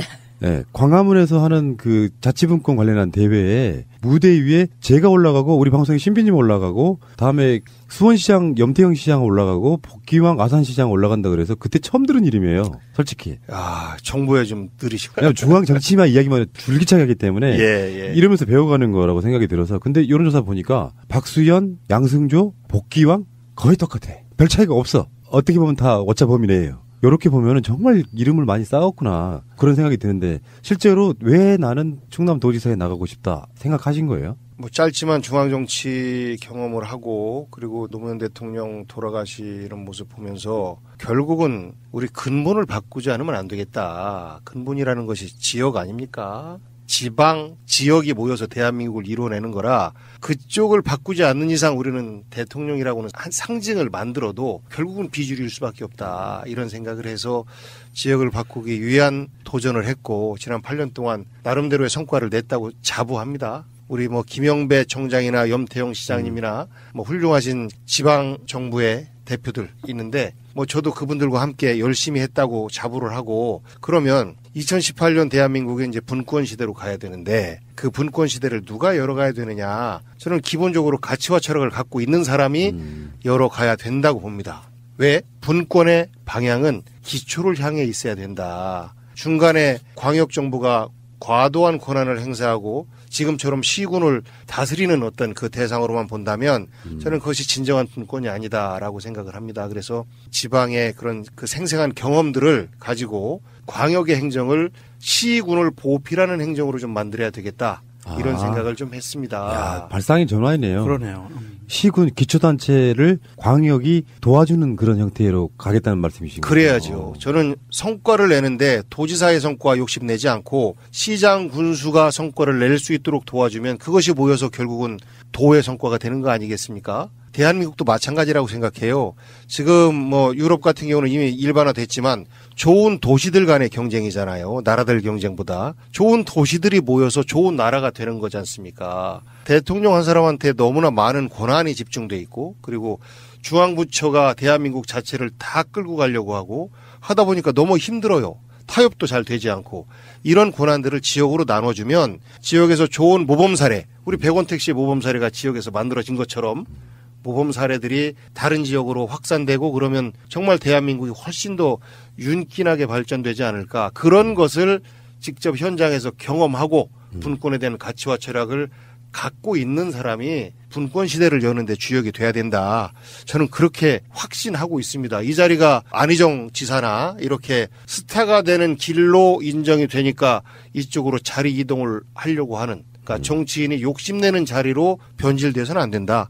저는 그렇게 생각하고 있어요. 그래서 꼭 제가 돼야 되겠다라는 그런 사명감을 가지고 뛰려고 하고 있습니다. 제가 보기에는 이미 성공하신 것처럼 보이는 게 그 후보가 되신다 안 되신다 이런 걸 떠나가지고 가장 좋은 물건은요. 막 TV 광고로 소문나는 게 아니라 입소문이거든요. 지명도에서 월등하게 떨어지잖아요. 양승조 의원도 중앙정치무대에 뛰시는 분이고 박수현 대변인이 이제 그 청와대에서 날마다 브리핑 하시는 분인데 거기에 맞서가지고 일개 기초단체장이 이만큼 지명도를 갖고 있다는 건 저는 상상도 못했어요. 그래서 제가 궁금하더라고요. 여론조사표 같은 거 이렇게 보는데 복귀왕 나오는데 만만치 않아. 도대체 어떤 저력이 있길래 이렇게 여론조사가 나오나 생각해보면 이거는 이미 성공하신 거예요. 고맙습니다. 네. 그 제가 젊지만 세 분과 비교를 하면 당력은 가장 오래됐어요.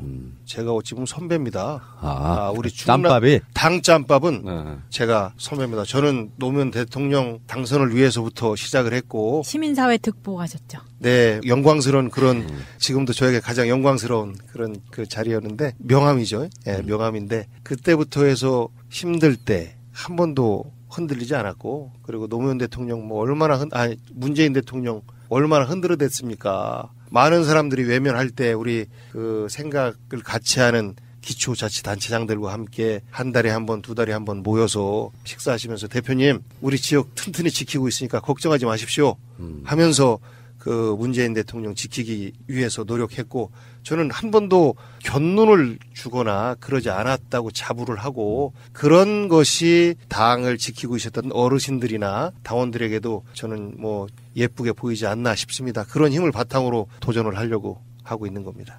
그렇다면 초반에 그런 얘기 많이 나왔지만 디테일의 어떤 아이디어를 짜내고 컨셉 어떤 관점에서 어떤 아이디어를 짜내서 어떻게 국민들, 도민들을 모시느냐 뭐 이런 것이 기본 바탕일 텐데 내가 도지사가 된다면 꼭 이것만큼 해보고 싶다는 거 한두 가지만 좀 말씀해 주세요. 전임 도지사가 못했던 걸 수도 있고 이건 꼭 한번 해보고 싶다는 아이디어가 있어야죠. 마음을 움직이는. 복귀왕의 첫 번째 공약. 네. 고민하신 부분이 있을 것 같은데요. 뭐 우선은 우리가 아직 못했는데 강원도는 하고 있더라고요. 고등학교까지 무상급식, 친환경 무상급식을 확대해야 되겠다. 그리고 대통령의 공약인 고교 무상교육을 함께 공약을 해서 국정과제를 잘 풀어나가는 파트너로서의 역할을 해야 되겠다. 그리고 교복도 최소한 중학교부터 해서 무상교복 정책도 해야 되겠다 해서 교육 분야 3대 무상정책을 실현하겠습니다. 라고 말씀을 드렸고요. 그리고 남북관계가 좋아지고 있는데 평안남도 혹은 평안북도라도 좋고 자매결연 한번 추진하고 싶어요. 그래서 지금처럼 추운 때 북은 얼마나 춥겠습니까? 그럼 아오지 쪽으로 하세요. 아오지가 있는 한경도로 바리바리 내복 싸들고 저희가 왔습니다. 반갑습니다 하고 그분들과 함께 들쭉술 마시는 그런 통일에도 기여하고 싶은 그런 도지사가 되고 싶은 게 저의 꿈입니다. 아산시장을 하면서 사실 제 꿈이 여러 가지가 있었는데 많이 이룬 것도 있고 근데 북한의 자매결연 도시에 내복 싸들고 가고 싶었었거든요. 그런데 그것이 아직 못하셨구나. 못내 아쉽고 도지사가 되어서는 더 크게 하고 싶고 그러면 도지사가 하면 저희 충남에 있는 그런 시군에서도 함께 하지 않겠습니까? 네, 그러니까 이제 광역 단위로 해야죠. 뭐 양강도, 자강도 뭐 정확히 그렇죠. 모르겠다. 광역 단위로 하고 우리 충남 내에 있는 다른 시군에 그 양강도 안에 있는 또 시군과 또 자매 결연을 맺고 하면 민간 차원에서도 또 지방정부 차원에서도 통일의 흐름을 자연스럽게 이어가고 확대시키는 역할을 하지 않을까? 예. 저는 그런 기대를 하고 있습니다. 그러니까 김대중 대통령의 생각 이래 지방자치는 사실 이제 이번에 개헌할 때는 지방 분권에 대해서 확실하게 개헌해야 된다는 게 지금 다 주장을 하고 있는 건데 어찌 됐건 지금 시장님 말씀하시는 것처럼 지방자치가 7기, 8기 이렇게 가면 갈수록 개헌하고는 별개의 문제로 복지는 심화될 수밖에 없어요. 저쪽 당에 나와가지고 복지 정책 하나도 안 걸고 나오는데 이미 이쪽 세력들은 무상 관련한 것들을 복지를 막 걸지 않습니까? 그럼 서로 경쟁하다 보면 국민들의 삶의 질은 높아질 수밖에 없다. 이런 면에 대한 정확한 인식이 계시는 시장님이라서 든든하고요. 야, 민주당에 이런 분들 참 많을 거예요. 사실 우리가 몰라서 그렇지. 각각 인터뷰를 해보거나 그러면 정말 많을 거라고 생각해요. 예, 기초지방정부 대표들 고생 정말 많이 합니다. 구체적으로 고민도 하고 그리고 지금 같은 경우는 개헌을 해야 된다라고 추진하고 있는 주체도 사실 저희 기초지방정부 대표들이거든요. 기초지방자치단체라고 하는 해괴한 이름 부르기도 어렵고 이것을 종식시키는 2018년이었으면 좋겠어요. 그러려면 개헌도 해야 되고 동시에 또 대표도 잘 뽑아야 되고 이번 예를 들어서 시도지사 같은 경우는 대통령의 국정과제를 함께 풀어나가야 될 파트너 아니겠습니까? 왜 이런 국정과제가 선정됐을까라고 철학과 가치로 이해를 할 수 있는 하고 있는 사람들이 파트너가 될 때 정말 대한민국을 변해나가는, 바꿔가는 그런 동지로서의 역할을 할 때 이 시대가 적폐청산을 제대로 하고 새로운 대한민국으로 가야 된다라는 그런 국민의 요구에 제대로 응할 수 있지 않겠느냐라는 생각을 하면서 그런 사명감을 가지고 87년 6월 항쟁의 현장에 있었던 그런 그 마음으로 분권이라고 하는 것은 결국 더 좋은 민주주의 아니겠습니까? 주권을 더 확대시키는 것이고 대통령과 중앙의 권한을 시민, 군민 가까이 시장 군수들에게 나눠주는 거니까 결국은 이것을 통해서 민주주의가 더 신장되고 확대되는 것이라 제2민주화 운동을 한다. 이런 그런 각오로 임하고 있습니다. 제가 좀 다른 이야기인데요. 세월호 배지의 효과를 지금 체험하고 있어요. 그러니까 어떤 사람도 똑같이 말을 할 수는 있는데 세월호 배지를 이미 내가 영상으로 봤단 말이에요. 그리고 그거에 대한 말씀도 하셨어요. 그러니까 이분이 말씀하시는 거는 속속 흡수가 돼. 어떤 것도 가식으로 안 느껴져요. 저 거짓말 시킬 줄 모릅니다. 네. 진짜로 그런 거 있잖아요. 이게 세월호 배지가 아까 제가 말씀드린 것처럼 그게 단순한 효과가 아니라니까요. 그 정도 배짱과 진정성을 보이는 사람의 말이 어떻게 거짓말일 게 있어요.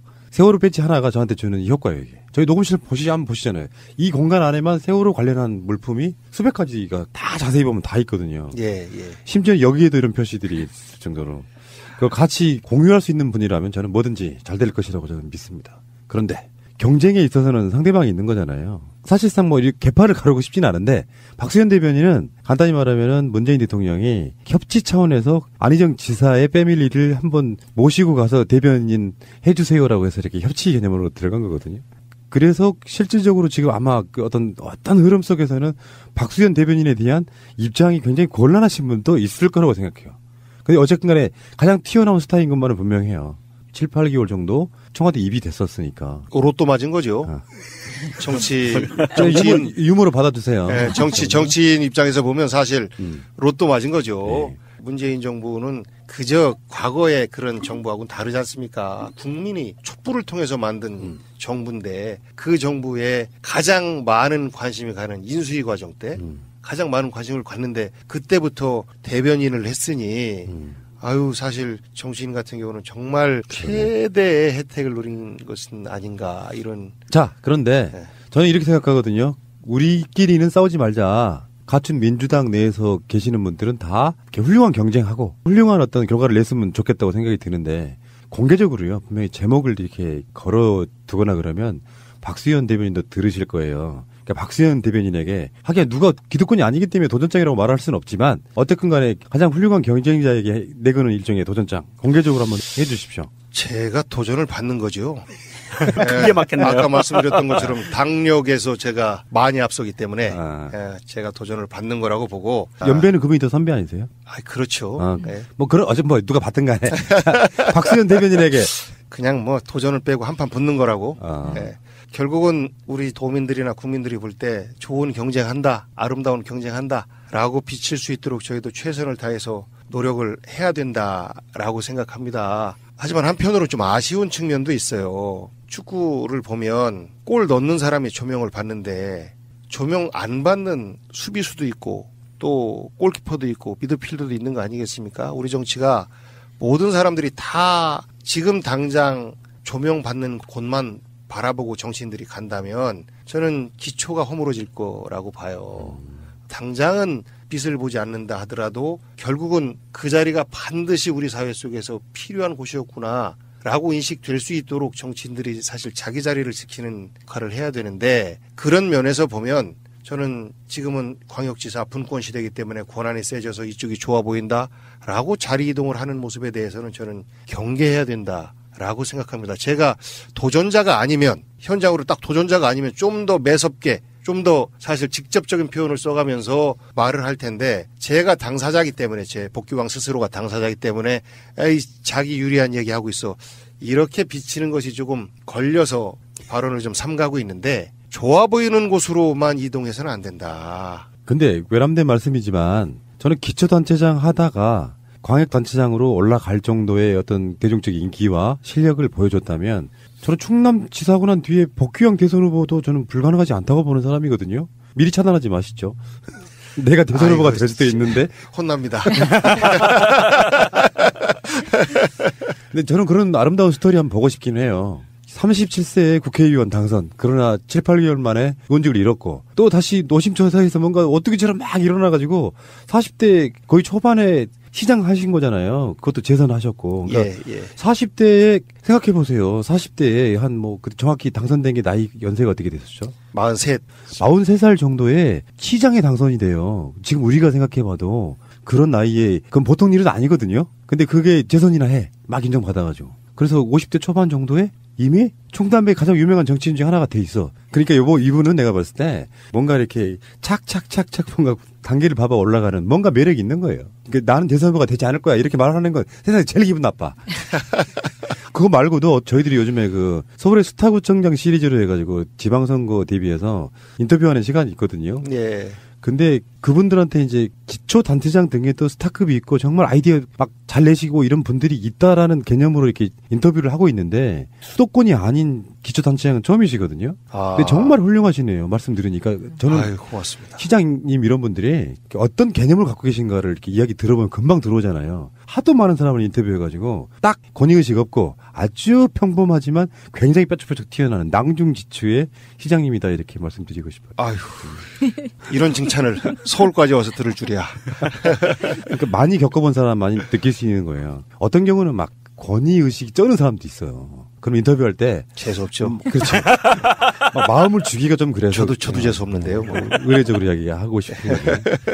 자, 뭐 팟캐스트 방송 같은 건 혹시 조금 들으세요? 조금이라도. 네, 새날만. 네, 새날 얼마나 좋아요. 새날이 맞고요. 새날이 올 때까지 흔들리지 말자. 네. 어쨌든 간에 그런 그 마인드 갖고 계시는 시장님 만나서 반가웠고요. 복지에 대한 개념도 실제로는 국민한테 퍼주기 하는 게 아니라 제대로 된 세금 쓰기 이렇게 표현하는 게 전 더 정확하게 맞을 것 같다고 생각이 드는데요. 그럼요. 대한민국이 여전히 모든 사업에 토목 중심으로 예산을 많이 낭비하고 있어요. 그런 것들 바꿔야 됩니다. 국가에서 이러저러한 도시재생 사업 같은 경우에도 평가를 토목 관계자들이 하다 보니까 그것 중심으로 평가를 해요. 전 그래서 오늘도 그 여성가족부 장관을 만나고 왔는데 인문학적 관점에서 도시재생을 좀 봐야 된다. 그래서 많이 좀 그런 분들이 평가위원으로 참여를 해 주셔야 됩니다. 이런 부탁을 좀 드렸었어요. 그런 부분만 조금만 아끼면 얼마든지 우리 국민들의 삶의 질을 높일 수 있는 이런 정책들이 무궁무진합니다. 결코 포퓰리즘이 아니고 100원 택시 야 그거 포퓰리즘이 아니냐 이렇게 반문을 할 수 있는데 실제 버스를 그만큼 운행한다라고 보면 그 운행비의 3분의 1도 안 돼요. 들어가는 비용이. 정말 적은 비용으로 교통복지를 확 높이는 이러한 정책들이라 그런 권한을 좀 지방에 주면 우리 국민의 삶의 질이 훨씬 더 높아질 거라고 저는 생각하고 있습니다. 지금 이 방송 들으시는 분들 중에 박수현 대변인님, 양승조 의원님 측에서도 원하신다면 같은 인터뷰를 똑같이 해드리는 게 공정하다고 생각이 들거든요. 연락 주시기 바라고요. 복기왕 아산시장님에 대해서는 이게 무슨 선거운동 같지만요. 한편으로는 시장님이 서울에 있는 팟캐스트에 나오시는 거, 뭐 여기는 상황이 굉장히 누추합니다만 이걸 계기로 아산에 가면 우리 당의 시장이 있고 무슨 지역에 뭐가 있고 알리는데 굉장히 훌륭한 전 도구가 됐다고 생각이 들거든요. 네. 그 후에 이제 충남도 아산 수준으로 이렇게 업그레이드되는 뭐 그런 상황이 좀 왔으면 좋겠다 이렇게 생각이 들고요. 시장님께 마지막으로 애청자분들께 처음으로 뵈시는 거니까요. 언젠가 또다시 나올 날이 분명히 있습니다. 후보가 되신다 그러면 저쪽 후보하고 또 싸워야 되기 때문에 또 나오셔야 돼요. 자, 애청자분들께 첫인사 겸 마지막 인사 해주십시오. 예, 애청자 여러분 기왕이면 복 많이 받으세요. 복기왕이 이제 물러가는 인사드립니다. 예.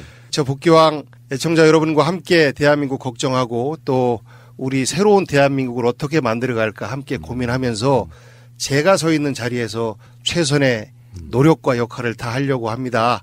함께 응원해 주시고 힘 주셨으면 감사하겠고요. 저의 소망이 있다면 충남도지사가 당선이 되어서 이곳에서 애청자 여러분들께 다시 한번 기왕이면 복 많이 받으세요 라고 인사를 올렸으면 하는 그런 소망이 있습니다. 예. 오랜 시간 함께 들어주셔서 감사합니다. 예, 여러분 기억하십시오. 복지왕, 복기왕 마치겠습니다. 가버려요. 그러면 그걸 빌미로 해가지고 격렬하게 반대 무슨 논란을 만들 수 있다는 그런 고려 등이 있을 수 있어요. 그러니까 우리는 정치인이 아니기 때문에 막 질러도 되지만 정치나 이런 하시는 분들 입장에서는 정치적 고려라는 거 할 수도 있다고 생각이 들고요. 예를 들어서 그게 이런 부분이 있지. 올림픽 분위기를 막 띄워야 되는데 이명박 소환이 그 전에 이루어지면 그 분위기로 올림픽이 묻힐 수도 있다는 것도 한번 생각을 해봐야 되는 부분이라서. 제도로서의 민주주의가 흔들리고 구타는 일은 이제 없습니다. 민주주의가 밥이고 밥이 민주주의가 되어야 합니다. 이명박이라는 인간이 지금 가지고 있는 정치적인 이 의미가 굉장히 크기 때문에 정치적 고려를 하지 않을 수 없다는 건 이해하는데 이명박이 지금 가지고 있는 혐의들을 생각해 볼 때 저는 이렇게 했으면 좋겠습니다. 이명박한테 딜을 주는 거죠. 딜? 예. 이게 올림픽 전에 오면 너 혼자 와. 예. 근데 올림픽 다음에는 네 마누라랑 같이 와. 아니 저는 걱정되는 게 사실은 푸르나우님이 얘기한 것도 그게 맞아요 사실. 그게 맞는데도 불구하고 저는 언론들에서 이렇게 추측성 비리 앞서가는 언론 기사들이 나오는 것을 보고 무엇을 느꼈냐면 왜 좀 찝찝했냐 하면 일종의 신호탄을 주는 거 아닌가.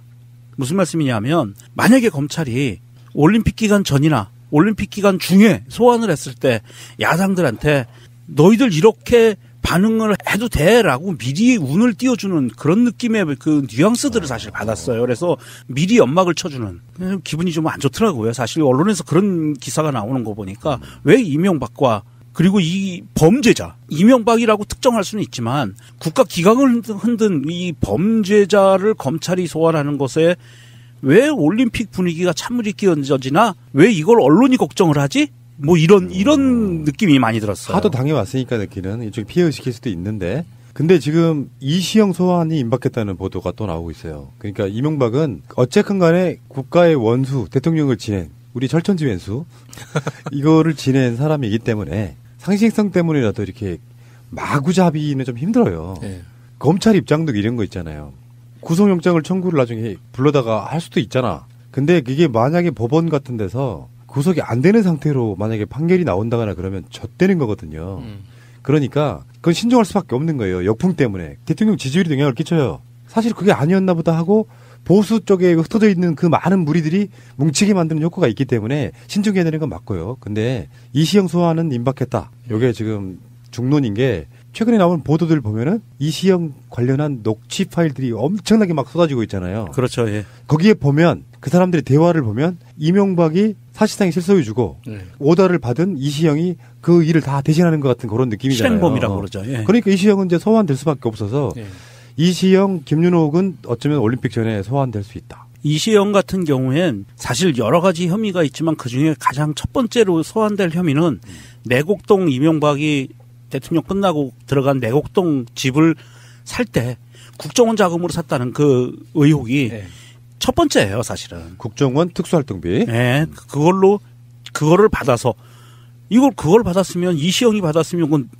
뇌물이잖아요. 그건 뇌물이에요, 정말. 아무것도 아니에요. 뭐 공직자 간에 뭐 어쩌고 이런 것도 아니고 완전 뇌물성으로 돈을 받아서 대통령의 집을 샀다, 자기 이름으로. 이것이 첫 번째 혐의가 될 거고요.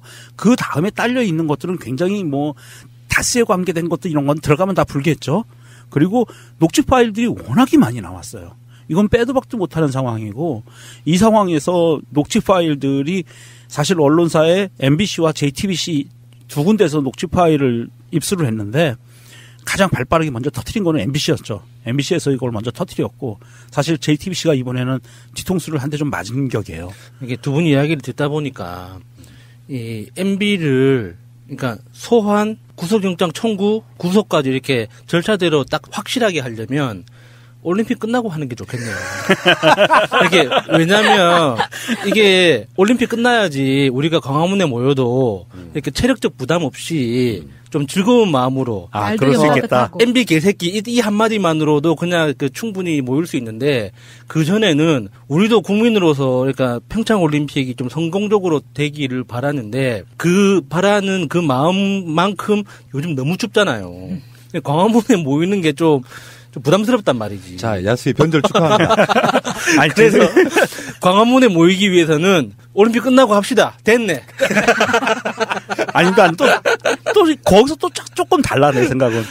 그 광화문에 대형 그 TV 모니터를 설치해 놓고요. 올림픽 응원하고 잠깐 막간 타임에 이명박 개새끼하고 그것도 괜찮다. 플래카드 다 들고 선팻말 들고 이명박 개새끼 그리고 끝내고 나서 또 올림픽 경기 구경하고. 그거 괜찮네. 근데 사실은 전에 제가 말씀드린 것처럼 평창 올림픽은 사실은 서울 올림픽이에요. 평창이라고 하는 아주 작은 도시에 경기장만 있을 뿐이지 그 모든 어떤 만남들과 그런 것들은 대부분 다 서울에서 이루어지는 거기 때문에 이명박은 마음 같아서야 정말 매가지 끌고 와서 그냥 확 다리를 분지르고 싶지만 오히려 이런 거 있잖아. 칼은 꼭 알아야 할 어제의 뉴스. MB정부 출신의 한 핵심 인사는 이명박 전 대통령과 다스의 관계에 대해 그것을 잃으면 다 잃는 것이라고 설명했습니다. 그러면서 당선자 시절이나 대통령 재임 시에 특검 등의 수사가 제대로 이뤄졌겠느냐며 다스에 대한 수사가 부실했다는 데 무게를 실었습니다. 또 검찰의 영포빌딩 압수수색에 대해 영포빌딩에 근무하는 사람들이 김재정 씨를 모셨던 분들이라 권영미 씨의 라인들이라고도 주장했습니다. 앞서 검찰은 물납을 통한 상속 방식이 다스의 실소유주와 연관이 있다고 보고 권 씨를 집중 추궁했는데 사실상 다스 수사가 본격 궤도에 올랐다는 분석이 나옵니다.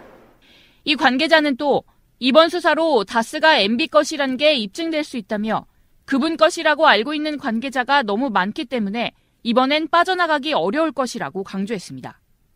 MB 실소유주 의혹을 입증할 증거가 충분하다는 뜻입니다. 이 전 대통령은 서울 대치동 사무실로 출근했지만 다스 관련 질문 등에 답하지 않았습니다. 지난 2015년 1월 당시 김재원 새누리당 원내수석 부대표는 세월호 특별조사위원회를 세금도둑 표현을 쓰며 매도했습니다. 이 조직을 만들려고 구상을 한 분은 아마 공직자가 아니라 세금도둑이라고 확신합니다. 검찰은 김 의원의 발언 직후 서울의 한 호텔에서 당시 조윤선 정무수석, 해양수산부 고위관계자와 3자 회동을 한 사실을 파악했습니다. 검찰은 세 사람이 당시 박근혜 대통령 7시간 행적 등을 조사하려던 세월호 특조위 방해 공작을 논의한 것으로 보고 있습니다. 3자 회동에선 제로베이스라는 단어가 언급됐는데 그때까지 세월호 특조위법에 따라 해수부가 준비했던 특조위 인원과 예산안을 대폭 축소해 집행하라는 의미였다고 검찰은 보고 있습니다. 이 회동 이후 실제 특조위 활동을 방해하는 구체적인 지휘는 당시 이병기 전 청와대 비서실장이 직접 수행한 것으로 검찰은 판단하고 있습니다. 검찰은 이 전 실장이 조 전 수석과 함께 기획재정부와 중앙인사처, 법제처 등 정부 부처를 움직여 특조위 예산과 인원을 줄이도록 지시했다는 진술을 확보한 것으로 알려졌습니다. 검찰이 윤학배 전 해수부 차관에 이어 김영석 전 장관을 피의자 신분으로 불러 조사한 것도 이런 사실을 확인하기 위해서입니다. 이에 대해 김재원 의원은 조윤선 수석과 해수부 고위 관계자를 따로 만난 기억이 없다고 밝혔습니다.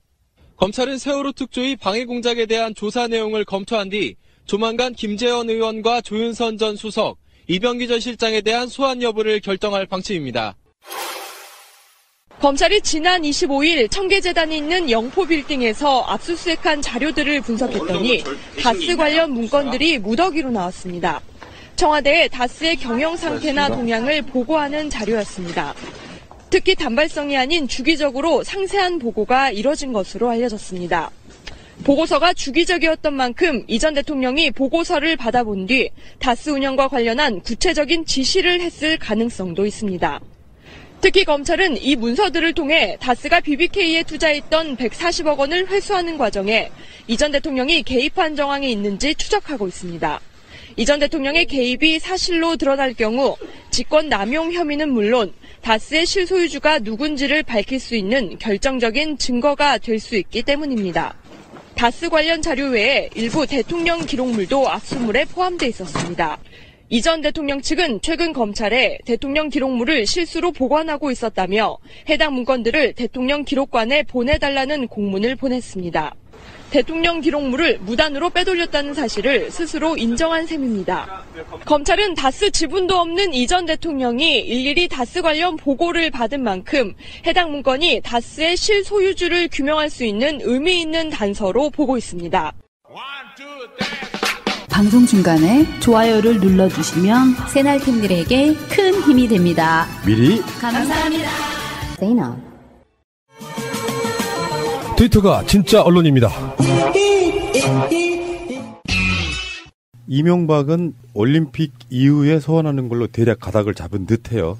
근데 아닐 수는 있어. 언론의 설레발일 수도 있어요. 그럴 수도 있고요. 근데 복수의 언론들이 검찰 내부의 분위기를 전하면서 이명박을 올림픽 이후에 소환할 거다 이렇게 이야기를 하고 있는데 저는 근데 그 이유도 사실 좀 찜찜해요. 그 언론들이 복수의 언론들이 얘기하는 게 미리 분위기 띄우기다 이렇게 말하고 싶은 거야?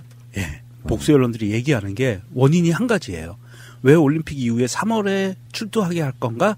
라는 이야기를 하면서 동계올림픽을 앞두고 국민적 분열이 일어날까봐 검찰에서는 아마도 분열 같은 소리. 국민 여론이 분열이 될까봐 아마도 축제 분위기에 찬물을 끼얹지 않기 위해서 올림픽이 끝나는 3월에 소환하지 않겠느냐라고 이야기를 하는데 그런 소리 찜찜해요. 그런 아주. 소리 하는 기자들의 대가리를 분열시켜 버리고 싶네 진짜.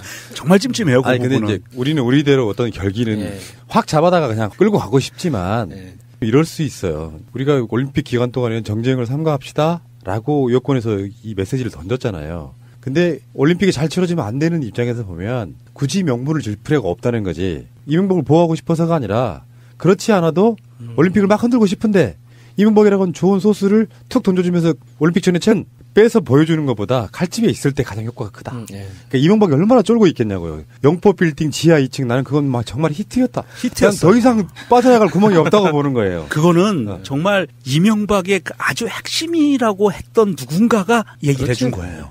그래서 그거를 딱 들어가서 잡은 거예요. 그 건물 관계자들도 몰랐다고 하는 비밀 창고니까. 예. 야 거기에 청와대 문건 나오는 거 봐라 시발. 그걸로 난 끝났다고 봐. 이명박이 대행 끝났는데 이명박 입장에서는 다 뺏겼으니 정권 자체를 정치 보복의 수단으로 생각해왔던 그 마인드 속에는 내가 권력을 잃었다.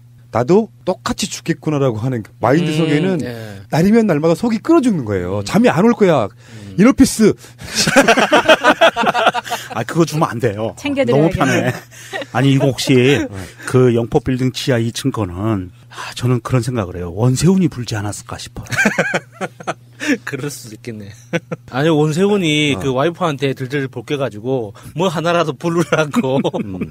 원세훈의 직접적인 일이 아니기 때문에 관계가 없어서 아니고 청와대에서 같이 일하던 사람들 중에 한 명이 분 거라고 봐요. 왜 그러냐면은 전직 대통령이 사무실을 사용하고 있는 그런 곳들이 있잖아요. 그런 데는 아까 말씀드린 것처럼 내각이었거나 이런 사람들은 정책 비중 때문에도 이명박이 기자회견할 때 서 있던 도열했던 인물들은 그냥 쭉정이고 자기가 실무적인 일을 시켰던 사람들 중에 하나가 불었다고 봐야지. 그러면은 자기가 청와대에 나와가지고 사무실 전직 대통령 사무실 차리고 있는데 거기에 들락거린 사람들이 세상에 전혀 모르는 사람들일까? 아니지. 수족들이 모이는 거라서 불려갔던 청와대에 있었던 인물들 중에 하나가 불었다고 보는 게 맞을 것 같고 그건 중요한 건 아니고요. 어쨌든 간에 이명박의 소환은 예를 들어 증거가 충분했다면 일찌감치 했으면 더 좋았을 법도 하기는 해. 그러니까 지금이 1월 말이니까 12월 뭐 중순이나 우리가 말했던 것처럼 이명박이 마지막 송년회 하기 전에 부를 수 있었다면 좋겠지만 저는 그 영포 빌딩에서 나온 자료? 그런 증거가 나올 때까지 검찰이 마치 표범이 동물들 먹잇감 사냥하듯이 딱 길목 지키고 오랜 시간 동안 지키는 거랑 좀 비슷한 느낌으로 수사를 하고 있다고 보고요. 잠시 후에 다시 오겠습니다. 안철수 씨 국민의당 내에서 자기 당에 있는 사람들 무더기로 징계하는 뭐 그런 일종의 사태가 일어난 거죠. 근데 그거는 정말 말이 안 되지 않아요? 당이라는 조직체가 있고 최고위원회의도 있고 현역들 국회의원들 전부 다 모이는 자리도 있고 당무위원회도 있고 이 과정들을 거치면서 그렇게 많은 당원 당규를 바꿔가면서까지 밀어붙이는 자가 어느 날 그러면 나 씨발 니들이랑 안 해. 합법적으로 하는 거예요 지금. 민주평화당이라는 당을 창당해가지고 사람들이 세를 엄청 불려놨어. 그 자리 막 바글바글 하더만요. 그러니까 막 쳐가지고 징계. 심지어 전당대회 의장인 이상돈까지 징계. 거기 들어가지도 않았는데. 포인트는 그거였던 것 같아요. 이상돈을 징계한 거가 사실은 안철수는 평화민주당 창당한다는 이야기를 들으면서 쾌재를 불렀을 거예요. 전당대회를 내 입안에 혀 같은 애들로만 구성할 수 있는 방법이 기회가 왔다. 그래서 전당대회를 6시에 시작하는 걸로. 아침 6시. 그래서 나를 반대하는 사람들은 담일이 징계할 수 있는 기회가 있겠다. 이렇게 잡고 그동안 차곡차곡 준비해 온 것 같아요. 그래서 사실 이제 뭐 민주평화당이 이미 창당 준비가 들어갔고요. 그리고 아마도 절반 이상이 그쪽으로 가리라고 보는데 안철수 입장에서는 자기 그 세가 쭈그러드는 한이 있어도 사실 내치고 싶은 사람들은 내치겠다. 그리고 내 입맛에 맞는 사람들만 데리고 유승민과 합치겠다. 딱 요 포지션에서 더 이상 벗어나지 않는 것 같아요. 예, 지금 안철수는 브레이크 밟으면 죽는 타이밍이거든요. 그러니까 브레이크를 밟을 수가 없어요. 무조건 가속 페달을 밟고 앞으로 치고 나가야 되는데 그 방법들이 너무 유치뽕짝하는 거죠. 저 앞에 아니, 떨어지가 보이는데. 그 전당대회 6시에 그 시작한다는 게 무슨 뜻이냐면 보통 일반적인 전당대회는 9시나 10시에 시작한단 말이죠. 10시에 시작을 해도 보통 7시부터 준비를 해야 돼요. 그렇죠. 그래서 그 당직자들이나 보좌진들은 7시, 8시에, 그러니까 2시간, 3시간 전에 가서 각자 부스 세팅하고 지지자들 모이는 자리 다 봐두고 그렇게 해도 10시 정확하게 계획 선언하는 게 진짜 미친 듯이 움직여야지 그 시간을 맞출 수 있단 말이에요. 근데 6시에 만약에 그러니까 정확하게는 7시에 시작하더라고요. 그 문서를 보니까 전당대회 7시에 시작하는 걸로 되어 있는데 그러면은 밤 새라는 거예요. 잠 한숨 자지 말고 대기하라는 뜻이거든요. 그 이용주 의원이 TV에 나와가지고 그거에 대해서 이야기하면서 대표님 6시가 말이 되는 거 막 하는데 그게 너무 웃긴 거예요. 왜냐면 그게 김어준의 블랙하우스에 같이 안철수 쪽하고 반대파하고 같이 섭외를 했는데 안철수 쪽이 아예 안 나와버리니까 너무 이게 웃기는 상황이 돼버린 거죠. 이게 정말 저는 안철수가 정말 준비를 잘했다. 나름 꼼꼼하게 인생의 최초로 꼼꼼한 준비를 했다라는 생각을 버릴 수가 없는 게 이게 6시, 7시 이 꼭두새벽에 전당대회를 한다는 건요. 잠 없는 노인네들만 오시라는 거예요. 노인 비하 발언 아닙니까? 아니죠. 아니 부지런한 노인네분들만 전당대회에 오셔라. 나지지 않은. 그러니까 일찍 일어나는 노인네가 한 표라도 찍는다. 뭐. 그렇지. 그래서 젊은 사람들은 직장도 가야 되고. 아, 세상에 그거 진짜 코미디다.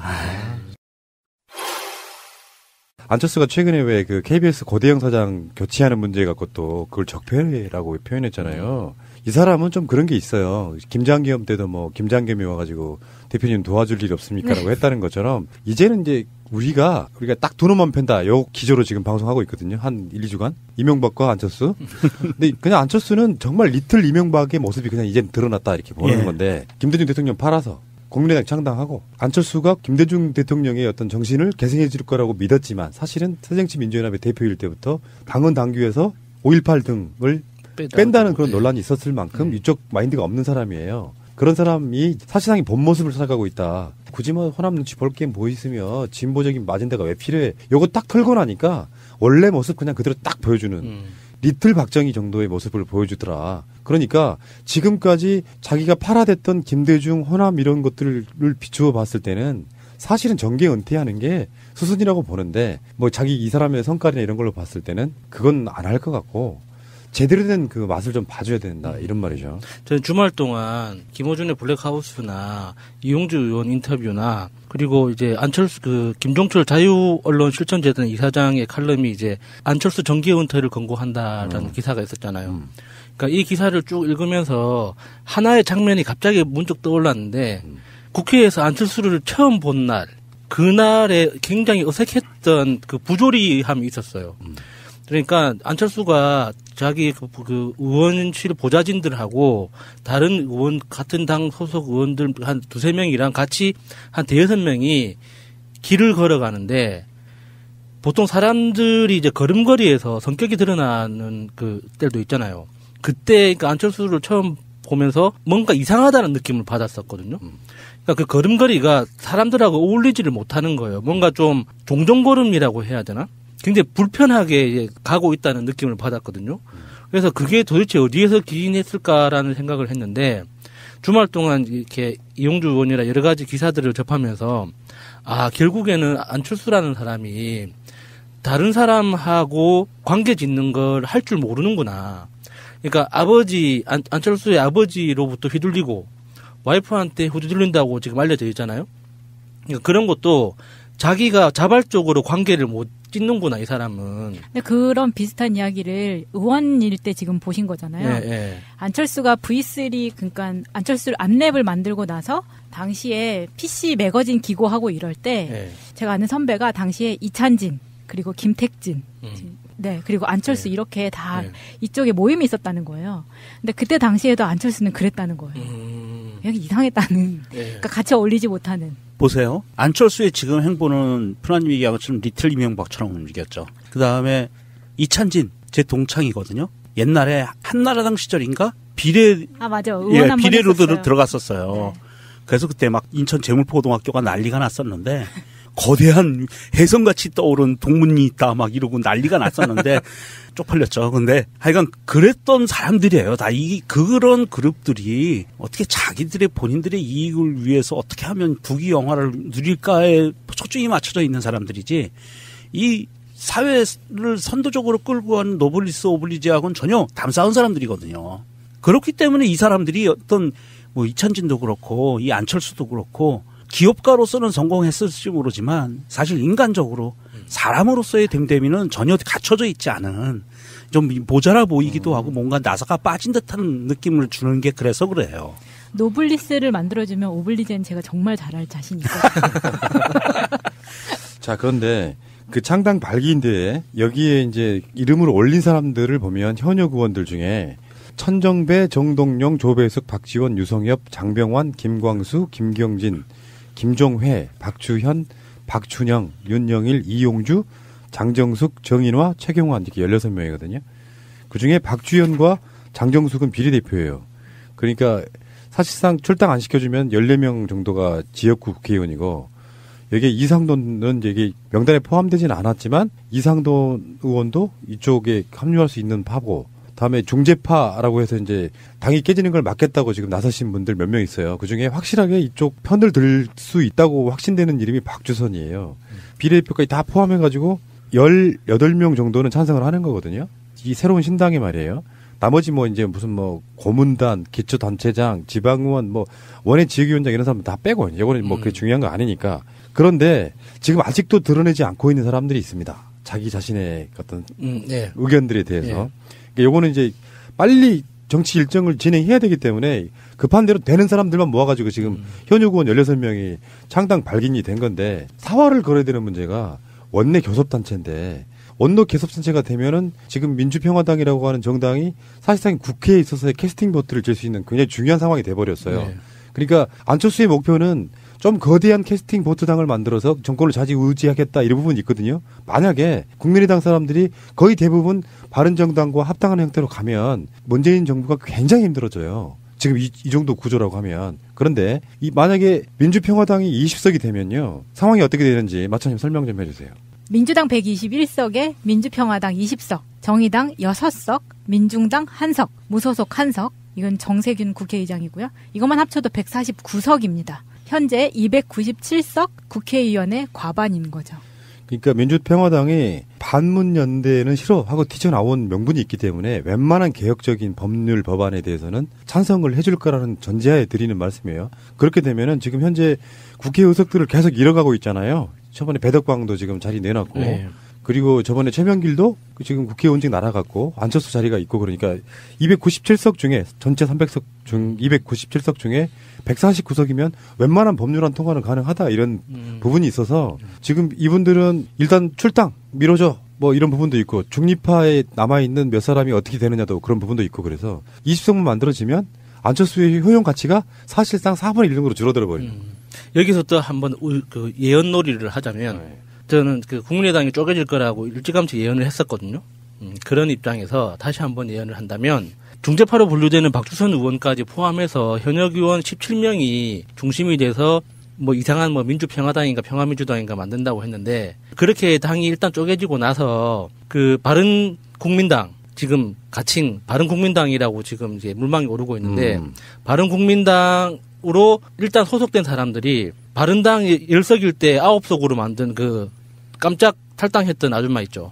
네. 예, 그런 분들이 생길 거라고 봐요. 이게 지금은 어떻게 정치 지형이 어떻게 될지 몰라서 그냥 가만히 보고 있지만 그 유승민하고 안철수하고 둘 사이에 굉장히 또 지저분한 감정 싸움이 생길 거예요. 지금은 통합을 해야 된다는 명분 아래 지금 다 수면 위로 감추고 있지만 막상 통합이 되고 나면은 다시 주도권 경쟁을 하게 될 수밖에 없거든요.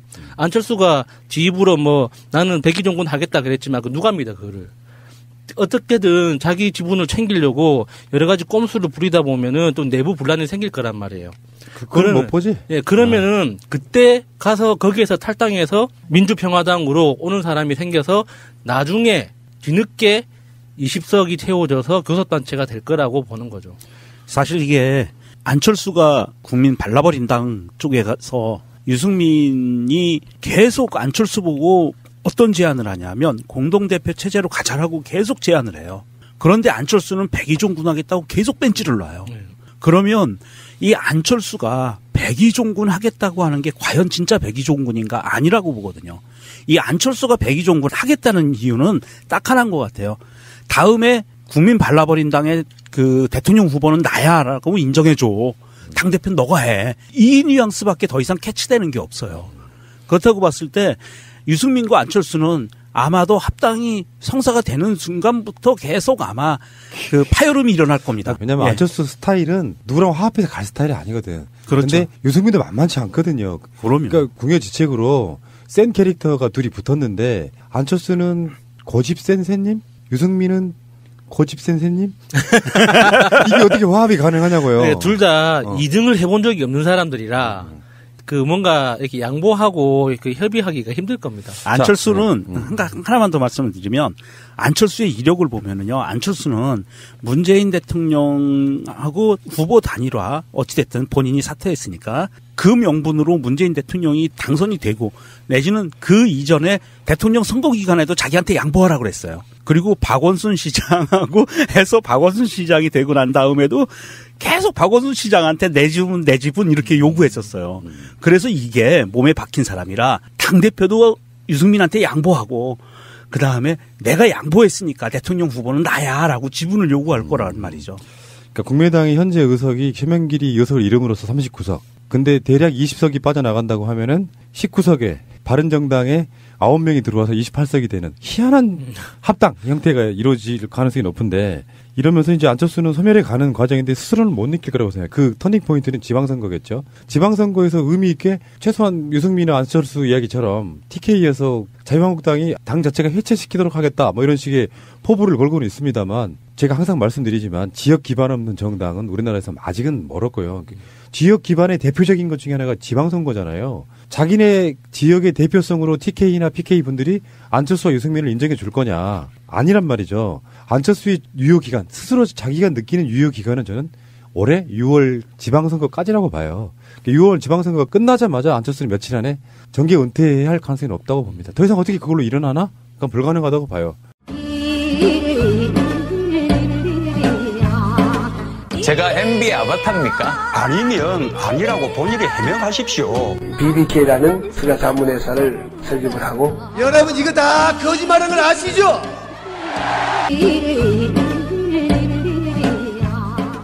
근데 여기서 하나만 더 정계 은퇴가 더 해야 될 사람 하나만 얘기해. 홍준표가 지금 조선일보를 맹비난했어요. 이거 약간 모자란 짓이에요. 그나마 얘네들의 지지율을 받치고 있는 조중동을 적으로 돌리면 안 돼.